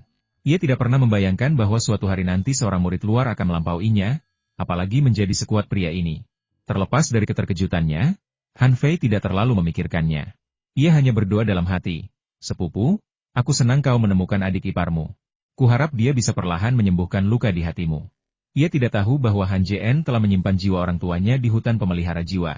Menurutnya, kematian orang tuanya lah yang menyebabkan trauma mendalam bagi Han Jien sehingga ia menjadi orang yang berhati dingin seperti sekarang ini. Saat pikiran semua orang melayang, Xiao Yuyao mendongak dan melihat ekspresi rumit di wajah mereka. Seketika, ia mengerti alasannya. Dengan sebuah pikiran, ia melepaskan aura yang kuat, dan ekspresi arogannya kembali. Namun, ketika ia melihat punggung Han Jien, ekspresi arogan itu lenyap. Menyadari hal ini, wajah cantiknya memerah. Ia berpikir, ada apa denganku? Setelah menghabiskan begitu banyak waktu bersamanya, apakah kepribadianku berubah? Tidak, kami tidak berasal dari dunia yang sama. Cepat atau lambat kami akan berpisah. Luas lembah Jiutian jauh lebih besar daripada lembah Zongtian, tempat mereka sebelumnya berada. Tak hanya luas, lembah ini juga dipenuhi bunga, pepohonan, dan bahkan pohon-pohon tua yang menjulang tinggi. Sekilas, kehijauannya yang rimbun membuatnya terasa seperti hutan purba. Banyak tanaman obat tumbuh di lembah ini, dengan tanaman berusia ratusan tahun di mana-mana, dan Anda bahkan dapat menemukan beberapa mineral langka di antara tanaman-tanaman tersebut. Para murid yang datang ke sini semuanya memiliki banyak sekali herba obat di dalam tas penyimpanan mereka. Herba yang sangat langka memang sulit ditemukan, tetapi Anda dapat menemukan herba untuk pil pemurni Qi, pil pembentukan fondasi, dan bahkan pil esensi emas. Selain itu, terdapat juga banyak batu roh, mulai dari batu roh kelas rendah yang paling umum hingga kelas menengah. Dengan keberuntungan, Anda bahkan mungkin menemukan batu roh kelas tinggi yang tak ternilai harganya. Sedangkan untuk batu roh kelas atas yang legendaris, tidak jelas apakah mereka benar-benar tidak ada di sini, atau hanya karena nasib buruk yang menghalangi seseorang untuk menemukannya. Karena begitu banyak harta karun di lembah 9 surga, sebagian besar murid yang datang ke sini, dengan sangat sedikit pengecualian, berhasil membangun fondasi mereka setelah meninggalkan tempat ini, dan sebagian besar dari mereka bahkan mencapai tahap inti emas. Sayangnya, materi yang dikumpulkan para murid selama bertahun-tahun telah digunakan sebelum mereka meninggal di sini, dan kantong-kantong penyimpanan ini akhirnya jatuh ke tangan Han Jien. Han Jien melirik isi tas penyimpanan itu. Isinya semua yang bisa dibayangkan, mulai dari biji dan herba obat hingga material pemurnian dan batu spiritual. Jika benda-benda ini digunakan dengan benar, bahkan seorang kultivator dengan bakat rendah, seperti Han Jien yang bahkan tidak memiliki akar spiritual bintang 1, dapat naik dari tahap pemurnian Qi ke tahap pembentukan fondasi. Mengenai apakah ia bisa mencapai tahap inti emas, selain bakat, keberuntungan juga dibutuhkan, jadi tidak bisa dipastikan hanya dengan satu kalimat. Ini menunjukkan banyaknya barang yang diperoleh Han Jien. Rombongan itu terbang semakin dalam ke lembah 9 surga, dipimpin oleh Sulin. Setelah sekitar 3 hari terbang, mereka tiba di sebuah hutan lebat di kejauhan. Hutan itu sangat luas, dengan pepohonan tua membentang sejauh mata memandang, dan tanaman obat serta duri berserakan di mana-mana. Sulin mendarat di tepi hutan, lalu menemukan jalan setapak yang terpencil dan segera masuk, diikuti oleh yang lain dari dekat. Hutan itu membentang luas, dikelilingi oleh berbagai formasi kecil. Tanpa pengetahuan yang memadai tentang medannya, kemungkinan akan memakan waktu berbulan-bulan untuk melintasinya. Bahkan dengan Sulin yang memimpin, rombongan itu membutuhkan waktu 3 jam untuk melintasi hutan. Di tepi hutan, sebuah dinding gunung yang tinggi tampak, tertutup tanaman merambat, dan sekilas tampak biasa saja. Sulin mengamati sejenak sebelum mendekati sebuah sulur. Ia segera membentuk segel tangan dan menyalurkan energi spiritual ke dalam sulur tersebut. Energi tersebut mengenai sulur tersebut, dan kilatan cahaya putih menampakkan sebuah gua yang lebih tinggi daripada manusia. Gua itu sangat gelap, begitu gelapnya sehingga seseorang tidak dapat melihat tangannya sendiri di depan wajahnya. Hembusan angin dingin bertiup masuk, membuatnya menggigil. Sosok Xiao Yuyao melintas, lalu dia melirik gua di depannya dengan waspada. Ini tanah harta karun yang kau bicarakan? Sekilas, gua itu suram dan dingin, tidak ada tanda-tanda energi spiritual yang melimpah. Semua orang mengerutkan kening, wajah mereka penuh keraguan. Kecuali Han Jien, mata semua orang tertuju pada Sulin. Sulin tersenyum kecut dan berkata, "Senior, tempat ini tampak sangat aneh di permukaan, tetapi di dalamnya, dunianya benar-benar berbeda." Xiao Yuyao mendengus dingin dan berkata, "Kalau begitu, kamu masuk duluan." Tanpa pikir panjang, Sulin mulai berjalan menuju pintu masuk gua. Tepat saat ia sampai di pintu masuk, Han Jien tiba-tiba berkata, "Tunggu sebentar." "Ada apa?" Sulin berbalik, wajahnya penuh kebingungan. Xiao Yuyao dan yang lainnya menatap Han Jien dengan bingung, bertanya-tanya mengapa Han Jien menyuruh Sulin berhenti. Logikanya, jika tempat aneh seperti itu, seperti yang dikatakan Sulin, mengandung energi spiritual dalam jumlah besar, hanya ada satu kemungkinan sebuah susunan yang sangat besar telah dipasang di sana untuk menyembunyikan aura energi spiritual tersebut. Jika memang begitu, Xiao Yuyao tidak akan membiarkan Sulin pergi sendirian, karena ia tidak bisa melihat di mana susunan itu berada dan takut itu mungkin jebakan. Itulah sebabnya ia menyuruh Sulin memasuki gua terlebih dahulu. Saat Sulin berjalan menuju gua, indera ketuhanan Xiao Yuyao tetap tertuju padanya. Jika Sulin berani berbuat curang, ia bisa langsung membunuhnya. Tentu saja, ia tahu jika hal ini terjadi, ia tak perlu repot-repot. Karena sudah lama mengenal Han Jien, ia sangat mengenal kepribadiannya. Han Jien benci ditipu. Jika Sulin berani berbuat curang, Han Jien bisa langsung membunuhnya hanya dengan memanggil pedang hijaunya. Sekilas keseriusan terpancar di alis Han Jien, lalu dia berkata, "Aku masuk dulu." Semua orang tercengang mendengar kata-kata ini. Xiao Yuyao segera muncul di hadapannya, menghentikannya, dan berkata, "Kau tidak boleh masuk dulu, tempat ini terlalu menyeramkan." Saat mengatakan ini, ia menyadari tatapan semua orang tertuju padanya, ekspresi mereka rumit. Sebuah pikiran melintas di benaknya, dan ia mengerti alasannya, wajahnya yang cantik sedikit memerah. Xiao Yuyao tidak tahu apa yang salah dengannya. Apakah ia terlalu mengkhawatirkan Han Jien? Han Jien menggelengkan kepala dan berkata, "Tidak apa-apa. Meskipun tempat ini aneh, kurasa tidak ada bahaya." Separuh pertama pernyataannya merujuk pada Xiao Yuyao, tetapi ketika ia mengucapkan separuh lainnya, tatapannya tertuju pada Sulin. Tatapan matanya jelas, bahkan orang bodoh pun bisa melihat bahwa itu adalah pengingat sekaligus peringatan. Sulin segera pulih dan berkata kepada Han Jien, "Rekan Taois, jangan khawatir, tidak ada bahaya di sini." Han Jien mengangguk dan melangkah maju. Melihat desakan Han Jien, yang lain tidak mengatakan apa-apa lagi dan mengikutinya dari dekat. Han Jien tiba di pintu masuk gua, dan hembusan angin dingin menerpanya. Jantungnya berdebar kencang. Mengapa angin dingin begitu kencang di sini? Biasanya, tempat-tempat dengan angin dingin yang kencang dihuni oleh hantu atau telah menjadi tempat banyak kematian. Tentu saja, ada kemungkinan lain ada harta karun yang sangat mengerikan terkubur di bawah tanah. Dua skenario pertama tidak mungkin. Jika memang ada hantu di sini, Sulin tidak akan punya kesempatan untuk melarikan diri. Mengenai apakah banyak orang telah meninggal di sini, itu juga tidak mungkin, karena energi Yin akan menyebar ke area luas tempat orang-orang telah meninggal.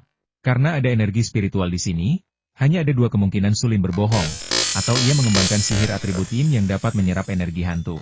Angin Yin, juga dikenal sebagai energi hantu, adalah atribut langit dan bumi, sama seperti energi Yang, energi Yin, dan energi spiritual. Setelah seorang kultivator menyerap energi hantu, energi tersebut bersirkulasi di dalam tubuh mereka untuk membentuk kekuatan hantu, yang kemudian digunakan untuk merapal mantra berbasis hantu. Namun, mantra semacam itu terlalu jahat dan terlalu menentang surga. Meskipun mudah untuk memulai kultivasi, tempat-tempat dengan energi hantu sangat jarang, sehingga kebanyakan kultivator memilih untuk tidak mengolahnya. Tentu saja, sihir jenis ini juga memiliki kekurangan. Semakin tinggi kultivasi seseorang, semakin sulit pula sihir tersebut. Hal ini bukan karena semakin sulit seiring bertambahnya level kultivasi seseorang, melainkan karena kepribadiannya. Semakin tinggi level kultivasi seseorang, semakin besar pula pengaruhnya, hingga pada akhirnya, seseorang menjadi bukan manusia maupun hantu, bahkan tidak mampu membedakan dirinya sebagai manusia maupun hantu. Tidak hanya itu, seseorang bahkan dapat melakukan tindakan gila, seperti membunuh atau melahap esensi kehidupan makhluk hidup. Tentu saja, sihir berbasis hantu sangatlah kuat, dan jika seseorang benar-benar mencapai tahap ini, hanya sedikit orang dengan level kultivasi yang sama yang dapat menandinginya. Begitu Han Jien melangkah masuk ke dalam gua, ia diam-diam meningkatkan energi sejatinya, meletakkan tangan kanannya di tas penyimpanan dan mengamati sekelilingnya dengan waspada. Saat ia melangkah pertama kali, angin dingin yang menerjang ke arahnya lenyap, berubah menjadi energi spiritual yang kaya. Energi spiritual ini luar biasa murni. Satu tarikan napas setara dengan beberapa hari kultivasi. Terlebih lagi, begitu masuk ke dalam tubuhnya, energi spiritual tersebut bersirkulasi dengan sangat cepat, langsung berubah menjadi energi spiritual murni. Tempat seperti itu, yang kaya akan energi spiritual, benar-benar dapat dianggap sebagai tanah suci bagi para dewa. Saat semua orang memasuki gua, mereka semua takjub dengan energi spiritual murni yang mereka hirup. Melihat kegembiraan semua orang, Sulingang diam-diam menghela napas lega. Tetapi kemudian ia melihat Han Jien menatapnya dengan ekspresi muram. Jantungnya berdebar kencang, dan ia bertanya, "Senior, ada apa?" Ia sangat gugup, bertanya-tanya apa yang dipikirkan Han Jien. Ia berpikir, apakah dia berencana mengkhianati dan membunuhku? Jika hanya Han Jien dan Qi Hao, mereka mungkin punya kesempatan untuk melarikan diri menggunakan medan tersebut. Namun, dengan seorang kultivator inti emas yang mengawasinya, bahkan jika ia memiliki segala macam kekuatan supernatural, ia tidak akan bisa melarikan diri hidup-hidup. Han Jien menggelengkan kepalanya, menatap Han Fei dan yang lainnya di sampingnya, dan berkata, "Kalian harus berkultivasi di sini." Han Fei dan yang lainnya sangat gembira dan, tanpa ragu, duduk bersila di tanah dan mulai berkultivasi. "Hah!" Alis Xiao Yuyao berkedut, dan ekspresi terkejut melintas di matanya.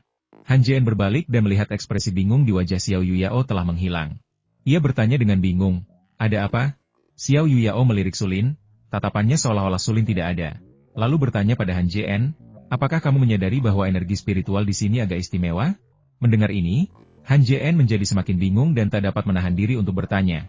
Selain energi spiritual yang melimpah, apakah ada hal istimewa lain dari tempat ini?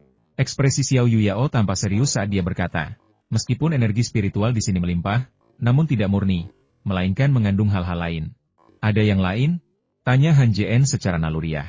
Sulin, yang berdiri di samping, tahu bahwa ada hal-hal yang lebih baik tidak terucapkan, jadi dia menangkupkan tangannya dan berkata, "Senior, bolehkah saya pergi sekarang?" Sebelum Han Jien sempat menjawab, Xiao Yuyao melambaikan tangannya dan berkata, "Kamu bisa pergi sekarang." Sulin sangat gembira dan hendak berbalik dan pergi ketika dia mendengar Han Jien berkata dengan tegas, "Kamu tidak bisa pergi." "Kenapa?" Sulin berhenti. Ia ingin sekali bertanya pada Han Jien kenapa ia tidak mengizinkannya pergi. Tetapi kata-kata yang terngiang di benaknya membuatnya tak berani mengatakannya. Xiao Yuyao tidak mengerti mengapa Han Jien tidak mengizinkannya pergi. Namun setelah memikirkannya sejenak, ia menyadari bahwa Han Jien pasti punya alasan untuk melakukannya. Jadi ia tidak mengatakan apa-apa dan melanjutkan topik sebelumnya. Energi spiritual di sini bercampur dengan sedikit aroma obat. Aroma obat ini cukup kuat. Aroma ini telah terakumulasi selama jutaan tahun dan telah menjadi seperti sekarang. Mendengar ini, Han Jien akhirnya mengerti dan berkata, "Maksudmu, energi spiritual di sini diubah dari aroma herbal?" Xiao Yuyao mengangguk, lalu menggelengkan kepala, dan berkata, "Mungkin bukan hanya aroma obatnya, melainkan energi baru yang terbentuk dari penguapan pil ke udara. Karena energi ini telah terakumulasi terlalu lama dan terperangkap oleh formasi di sekitar gua, energi ini tidak dapat menghilang dari dunia luar. Seiring waktu, energi ini membentuk energi yang mirip dengan energi spiritual." Ia berhenti sejenak, lalu berkata, "Kalau tidak salah, tempat ini seharusnya ruang alkimia. Aku penasaran apa yang terjadi saat itu sehingga semua pil berserakan di tanah." Mendengar ini, ekspresi terkejut terpancar di mata Sulin, lalu lenyap dalam sekejap. Meski tatapannya halus, Han Jien menyadarinya. Han Jien menoleh ke arah Sulin dan tiba-tiba bertanya, "Gua ini pasti lebih besar dari ini." Sulin tampak bingung dan menangkupkan kedua tangannya, sambil berkata, "Rekan Taois, tempat ini hanya sebesar ini ketika saya datang ke sini. Tidak ada tempat lain." "Tidak ada tempat lain?" Tatapan Han Jien tertuju pada Sulin, dan niat membunuh samar terpancar darinya. Merasakan aura pembunuh yang menyerbu ke arahnya, Sulin gemetar dan menggertakkan giginya. Lalu berkata, "Rekan Taois, aku benar-benar tidak tahu apakah ada tempat lain di sini. Ukuranku ini berasal dari sini." Han Jien mendengus dingin, lalu melirik ke sudut 3 meter jauhnya dan berkata, "Kau benar-benar tidak tahu?" Ia menepuk pinggangnya, dan sebuah pedang hijau kecil berkelebat melayang di atas kepalanya. Ujung pedang itu mengarah ke Sulin, memancarkan cahaya dingin. Ekspresi Sulin berubah drastis. Ia tahu jika ia tidak mengatakan yang sebenarnya, Han Jien akan langsung membunuhnya. Maka ia berkata, "Rekan Taois, jangan lakukan itu. Aku akan bicara. Aku akan menceritakan semuanya."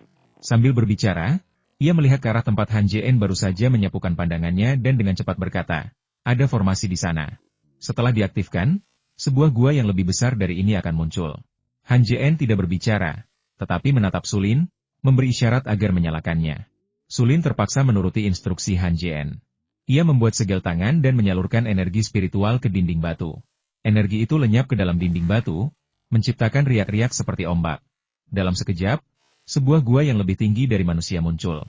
Meskipun terdapat energi spiritual di dalam gua, energi itu tidak terkonsentrasi seperti di sini. Begitu formasi diaktifkan, sejumlah besar energi spiritual mengalir ke dalam gua. Mengaktifkan formasi, Sulin berkata, "Senior, ini adalah gua yang saya temukan secara kebetulan, di dalam." Sebelum Sulin selesai bicara, Han Jien berkata, "Jangan bilang tidak ada apa-apa di dalamnya. Keluarkan saja." Sulin terkejut, lalu menggertakkan giginya, mengeluarkan botol giok putih dari tas penyimpanannya, dan dengan hormat menyerahkannya kepada Han Jien. Botol giok putih ini beberapa kali lebih besar daripada botol obat yang digunakan untuk menyimpan pil saat ini. Dilihat dari ukurannya, botol ini dapat menampung setidaknya 100 pil.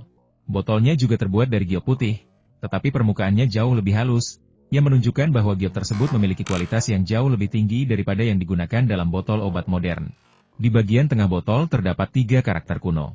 Melihat 3 kata ini, jantung Han Jien berdebar kencang, lalu dia berseru, "Pil kultivasi." Mendengar ini, mata Sulin dan Xiao Yuyao melebar, dan bahkan Qi Hao dan yang lainnya yang sedang berkultivasi membuka mata mereka dan melihat botol giok di tangan Han Jien. Pil kultivasi adalah ramuan legendaris yang konon dapat meningkatkan level kultivasi dengan cepat setelah dikonsumsi. Namun, pil ini hanya efektif untuk kultivator di bawah tahap Naschen Soul.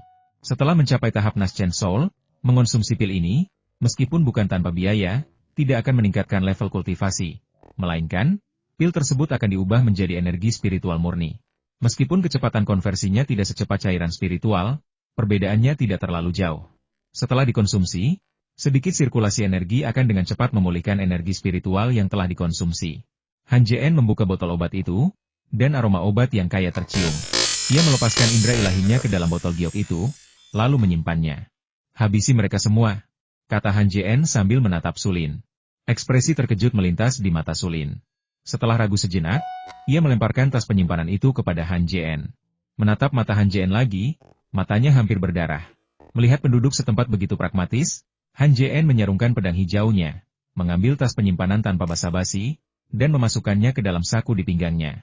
Kemudian, ia menunjuk ke gua di depan dan berkata, "Pimpin jalan." Sulin dipenuhi kebencian.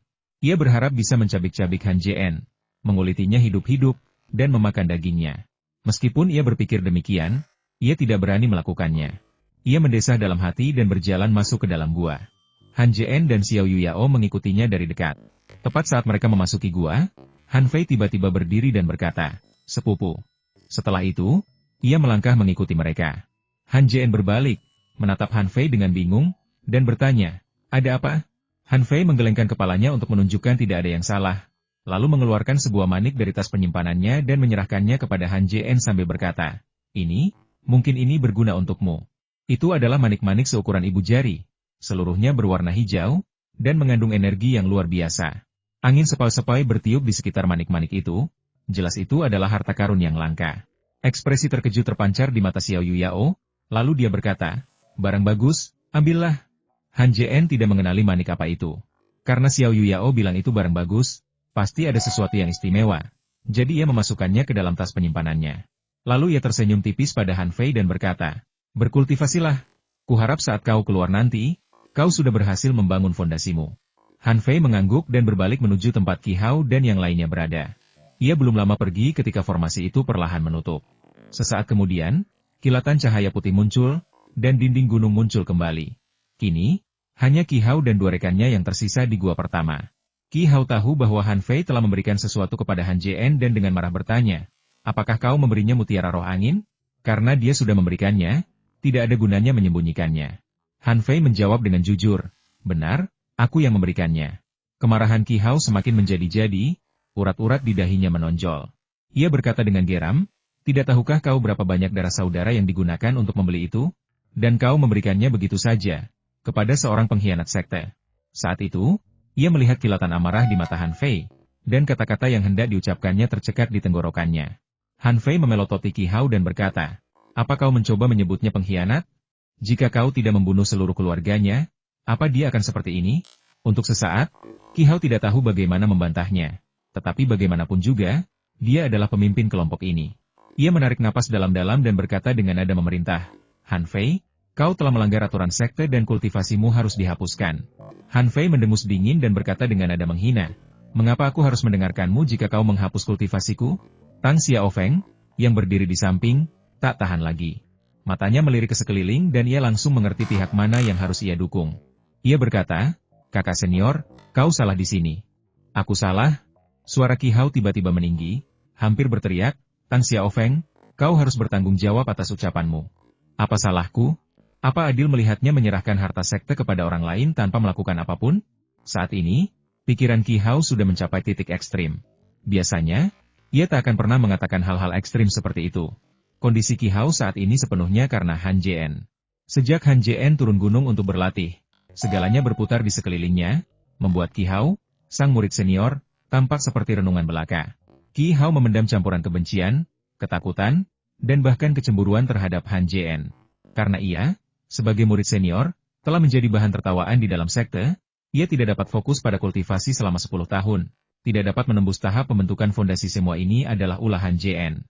Setelah tiba di Pegunungan Sembilan Surga, serangkaian peristiwa terjadi, yang semakin mengobarkan kecemburuan Qi Hao terhadap Han Jien. Kali ini, setelah Han Jien menyelamatkannya, tatapan dingin yang diberikan Han Jien padanya hampir tak tertahankan, mendorongnya ke ambang kehancuran mental. Membayangkan untuk membawa mutiara roh angin kembali ke sekte adalah satu-satunya hal yang bisa ia lakukan. Ia hanya bisa menahannya. Namun, apa yang baru saja disaksikan Qi Hao terlalu berat untuk ditanggungnya. Ketika Wang Ming terbunuh, ia ingin menyerang Han Jien, tetapi ia tidak memiliki keberanian saat itu. Di lembah gunung, ketika Han Jien menatapnya dengan tatapan dingin, ia juga ingin menyerang, tetapi masih tidak memiliki keberanian. Karena dua kejadian sebelumnya itulah emosinya perlahan-lahan terdistorsi. Dan kejadian hari ini telah mendorong pikirannya ke ekstrim yang lain. Kebencian Qi Hao terhadap Han Jien meledak sepenuhnya. Jika ia tidak bisa membunuh Han Jien, setidaknya bisakah ia membunuh Han Fei? Han Fei adalah sepupu Han Jien dan orang yang paling ingin dilindungi Han Jien. Akankah Han Jien mati dalam penderitaan setelah membunuhnya? Membayangkan penderitaan Han Jien membuat Qi Hao merasa puas. Melihat formasi itu semakin rapat dan menghalangi indera ilahi masuk, Qi Hao akhirnya memutuskan untuk menyerang Han Fei. Kata-katanya sebelumnya hanyalah pembuka. Ia ingin menyampaikan kepada Tang Xiaofeng bahwa ia membunuh Han Fei karena Han Fei telah bertindak sepihak dan mengkhianati sekte. Tanpa diduga, Tang Xiaofeng tidak hanya membela Han Fei tetapi juga mengakui kesalahannya sendiri. Bagaimana mungkin Qi Hao menoleransi hal ini? Melihat Qi Hao kehilangan kesabaran dan menjadi tidak rasional, kedua pria itu terkejut, terutama Tang Xiaofeng. Meskipun ia berada di pihak Han Fei, niatnya baik, ia tidak ingin situasi memanas. Namun, kata-katanya tidak hanya gagal menenangkan Qi Hao, tetapi malah membawa situasi ke ambang pertempuran yang menentukan. Sebenarnya, Tang Xiaofeng juga sedang terjepit. Bahkan orang bodoh pun bisa melihat bahwa Han Jien sangat ingin melindungi sepupunya. Jika Han Jien keluar dari gua dan menemukan sepupunya telah dibunuh oleh Qi Hao, kecuali ia bisa meninggalkan lembah Jiutian, ia akan ditemukan dan dibunuh dimanapun ia bersembunyi. Tentu saja, ada cara lain untuk menghindari kematian bunuh diri. Tapi siapa yang mau mati kecuali benar-benar diperlukan? Tang Xiaofeng tak habis pikir bagaimana tindakan Qi Hao bisa berbeda dengan mencari kematian. Jadi ia segera menasihati, kakak senior, meskipun Han Jien pernah berbuat salah di masa lalu, itu semua sudah berlalu. Ketua sekte sudah bilang masalah ini akan dimaafkan, jadi kenapa kau masih saja berkata begitu? Lagi pula, Han Jien menyelamatkan kita. Kalau dia tidak muncul tepat waktu, kita semua pasti sudah mati. Qi Hao mendengus dingin dan berkata dengan nada tidak tahu terima kasih, aku tidak butuh bantuannya. Sekalipun dia tidak datang, mereka yang sedikit itu tidak akan bisa membunuhku. Matanya dipenuhi kilatan merah yang tak terhitung jumlahnya, menunjukkan tanda-tanda kerasukan setan. Tang Xiaofeng terkejut.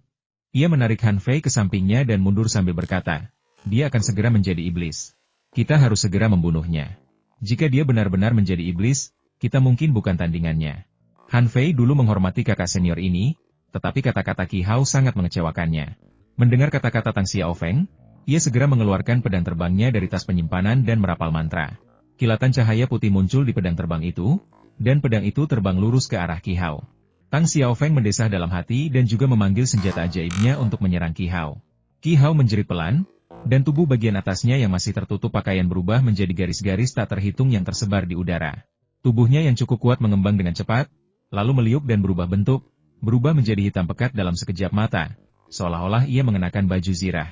Yang lebih aneh lagi adalah otot-otot seukuran telapak tangan di tubuh bagian atasnya, seperti perisai kecil, memancarkan cahaya gelap. Kedua artefak ajaib itu mendarat di dada Qi Hao, menimbulkan suara berdentang, tetapi tidak dapat menembusnya. Ekspresi Tang Xiaofeng berubah drastis, dan dia berseru, "Seni iblis!" Dia benar-benar menguasai seni iblis. Kilatan melintas di mata Han Fei, dan dia segera menyangkalnya, dengan mengatakan, "Tidak, ini bukan seni iblis, dia sudah menjadi iblis." Mata Qi Hao merah padam, merah menyilaukan yang mengejutkan. Dengan jentikan pergelangan tangannya, ia meraih dua pedang terbang di depannya. Dengan tarikan kuat, kilatan cahaya putih muncul di pedang-pedang itu, diikuti oleh bunyi patahan tajam, dan pedang-pedang itu patah menjadi dua. Kemudian, ia tertawa terbahak-bahak, memutar-mutar kedua artefak sihir yang patah itu menjadi pretzel dan melemparkannya ke samping. Sambil meraung, "Han Jien, aku tidak bisa membunuhmu, tapi hari ini aku akan membunuh sepupumu dan membuatmu menderita seumur hidupmu." Hahaha. Keduanya tahu dalam hati bahwa Qi Hao telah menjadi iblis, dan apapun yang mereka katakan tidak akan berpengaruh. Mereka buru-buru mengeluarkan segenggam artefak sihir dari tas penyimpanan mereka dan menyerang Qi Hao. Namun, begitu artefak itu sampai kepadanya, Qi Hao memutarnya menjadi bentuk pretzel, membuatnya mustahil untuk mendarat di tubuhnya. Bahkan ketika mereka merapal mantra, mantra itu tidak berpengaruh pada Qi Hao, seolah-olah hanya menggelitiknya. Saat Qi Hao mendekat selangkah demi selangkah, matanya berkilat haus darah, jantung kedua pria itu berdebar kencang, dipenuhi keputusasaan. Tak punya pilihan lain, mereka hanya bisa berlari menuju pintu gua, tetapi tak satu pun dari mereka memahami formasi. Dan betapapun banyaknya energi spiritual yang mereka salurkan, formasi itu tetap tak aktif.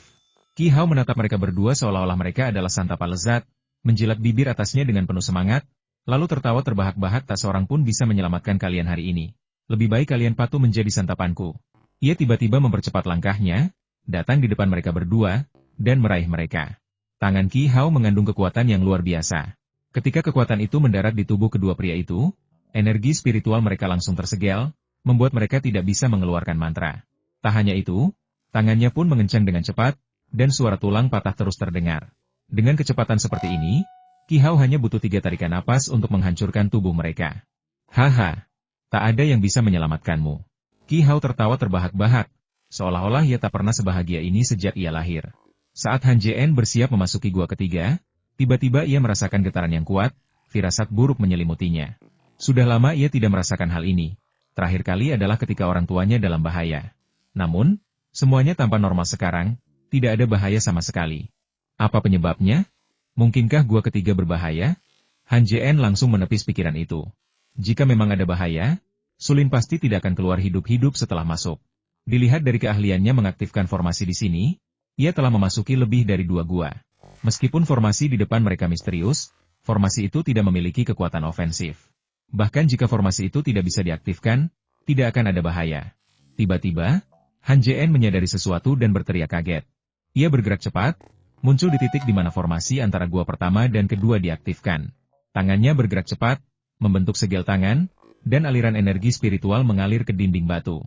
Riak-riak muncul kembali di dinding batu, dan kemudian formasi tersebut diaktifkan.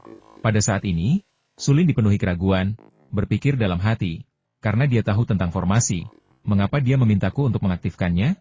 Pikiran itu baru saja terbentuk di benak Sulin ketika pemandangan di hadapannya membuat matanya terbelalak, dan dia berseru, "Dia telah menjadi iblis?" Melihat Han Jien kembali, tubuh Qi Hao sedikit gemetar. Ia melonggarkan cengkeramannya, dan keduanya terlepas dari tangannya, jatuh ke tanah. Ia bereaksi cepat, melepaskan daya hisap yang kuat dari telapak tangannya, menarik mereka masuk. Energi spiritual mereka telah disegel oleh Qi Hao, membuat mereka tak berdaya melawan. Mereka hanya bisa menyaksikan tanpa daya ketika Qi Hao kembali mencengkera mereka. Qi Hao menatap Han Jien dengan mata merah, dan berkata dengan marah, "Han Jien, kau datang di waktu yang tepat. Hari ini aku akan membunuh mereka tepat di depanmu." Tiba-tiba ia mengerahkan kekuatan dengan kedua tangannya, hendak meremukkan kedua pria itu. Saat itu, tubuhnya gemetar, Dan ia segera melihat ke dadanya, di mana ia melihat lubang berdarah seukuran ibu jari, dari mana darah mengalir deras. Tubuh iblisnya langsung kembali normal, dan mata Qi Hao kembali jernih. Mengingat kejadian tadi, matanya dipenuhi rasa tak percaya saat ia bergumam, bagaimana mungkin? Bagaimana mungkin? Tubuhnya terhuyung, lalu ia ambruk ke tanah, tak bernyawa. Bahkan saat ia sekarat, Qi Hao tidak mengerti mengapa senjata ajaib Han Jien bisa membunuhnya dengan mudah. Tubuh iblisnya memiliki pertahanan yang kuat, mengabaikan serangan dari para kultivator tahap pemurnian Qi. Bahkan para kultivator tahap pembentukan fondasi, sebelum mencapai tahap akhir, akan kesulitan menembus pertahanannya. Faktanya, pemikiran Qi Hao benar. Kuncinya adalah pedang hijau kecil Han Jien bukanlah senjata sihir biasa, melainkan harta karun sihir semu yang diresapi jejak kesadaran. Meskipun tingkat kultivasi Han Jien tidak tinggi, hanya pada tahap awal pembentukan fondasi, kekuatan spiritualnya cukup murni untuk bersaing dengan para kultivator di tahap tengah atau akhir pembentukan fondasi. Ini saja, dikombinasikan dengan harta karun sihir semu, sudah cukup untuk menembus pertahanan Qi Hao. Adapun mengapa Han Jien begitu mudah menembus pertahanan Qi Hao, alasannya sederhana, pedang hijau itu telah disempurnakan 2 kali olehnya, membuat kekuatan serangannya mencengangkan, tidak jauh lebih lemah daripada senjata sihir biasa. Meskipun Qi Hao telah menjadi iblis dan memiliki tubuh iblis, ia tidak dapat melawan senjata sihir semu yang telah disempurnakan 2 kali. Terlebih lagi, ia hanya memiliki kultivasi tingkat ke-10 pemurnian Qi. Jika kultivasinya telah mencapai tahap pembentukan fondasi, ia mungkin hampir tidak dapat bertahan. Setelah membunuh Qi Hao, pedang hijau kecil itu kembali berkilat, menembus kepala Qi Hao. Qi Hao bahkan tak sempat melepaskan jiwanya sebelum jiwanya lenyap. Han Jien menjentikan pergelangan tangannya, dan pedang hijau kecil itu muncul di hadapannya. Ia lalu memasukkannya ke dalam tas penyimpanannya. Ia melangkah ke sisi Han Fei, membantunya berdiri, dan bertanya dengan cemas, "Apa kabar?" Wajah Han Fei memucat, dan dia meludahkan seteguk darah sambil berkata, "Sepupu, aku baik-baik saja." Mendengar ini, Han Jien mengerutkan kening, meletakkan tangannya di tubuh Han Fei, dan mengalirkan aliran energi spiritual ke dalam dirinya, seketika menghancurkan mantra penyegel. Sebenarnya, bahkan jika Han Jien tidak melakukan ini, mantra itu akan perlahan menghilang setelah kematian Qi Hao. Hanya saja butuh waktu. Setelah mantra itu menghilang, Han Jien pergi menemui Tang Xiaofeng dan menghancurkan mantra penyegel di dalam dirinya. Tang Xiaofeng sangat tersentuh dan berkata, Han Jien mengerutkan kening sejenak, lalu mengendur dan berkata, "Aku tetap harus berterima kasih padamu. Jika aku tidak bertemu denganmu saat itu, jalanku menuju keabadian mungkin akan tertunda beberapa hari." Ia kemudian berbalik kepada Han Fei dan berkata, "Kalian berdua lanjutkan kultivasi kalian." Setelah mengatakan itu, ia berbalik dan pergi. Tang Xiaofeng tampak bingung. Ia tidak mengerti apa maksud Han Jien dengan mengatakan hal itu akan terjadi beberapa hari kemudian. Melihat ekspresi Tang Xiaofeng, Han Fei tersenyum tipis dan berkata, "Xiaofeng, kamu masih belum mengerti. Sepupumu bilang kalaupun dia tidak bertemu denganmu, dia masih punya cara untuk mencapai keabadian." Haha, mungkin karena ia hampir selamat, Tang Xiaofeng sedang dalam suasana hati yang sangat baik dan berkata sambil tersenyum, "Benar. Bahkan jika seorang jenius seperti Han Jien tidak bertemu denganku, dia tidak akan diabaikan." Han Fei mengangguk setuju, lalu seolah teringat sesuatu. Berkata, "Xiaofeng, aku tidak mengerti. Mengapa kau memberitahu sepupumu teknik kultivasi saat itu?" Tang Xiaofeng tersipu, rona merahnya menghilang seketika. Ia berkata dengan canggung, Yah, aku merasa dia seorang jenius kultivasi. Jika diberi kesempatan untuk berkultivasi, dia pasti akan mencapai tingkat yang sangat tinggi. Karena penasaran, aku memberitahunya teknik kultivasinya." Bukan hanya Han Fei yang tidak percaya, bahkan ia sendiri pun tidak percaya. Namun, tidak ada cara lain. Tang Xiaofeng tidak mungkin mengatakan bahwa setelah kembali dari jurang Mayatin, ia merasa Han Jien mungkin telah memperoleh harta karun di sana dan ingin mencari tahu. Ia menyimpan pikiran ini dalam hatinya sejak Han Jien menjadi berkuasa. Ia bersumpah tidak akan pernah memberitahu siapapun seumur hidupnya, karena jika ia melakukannya, itu akan menyebabkan kematiannya.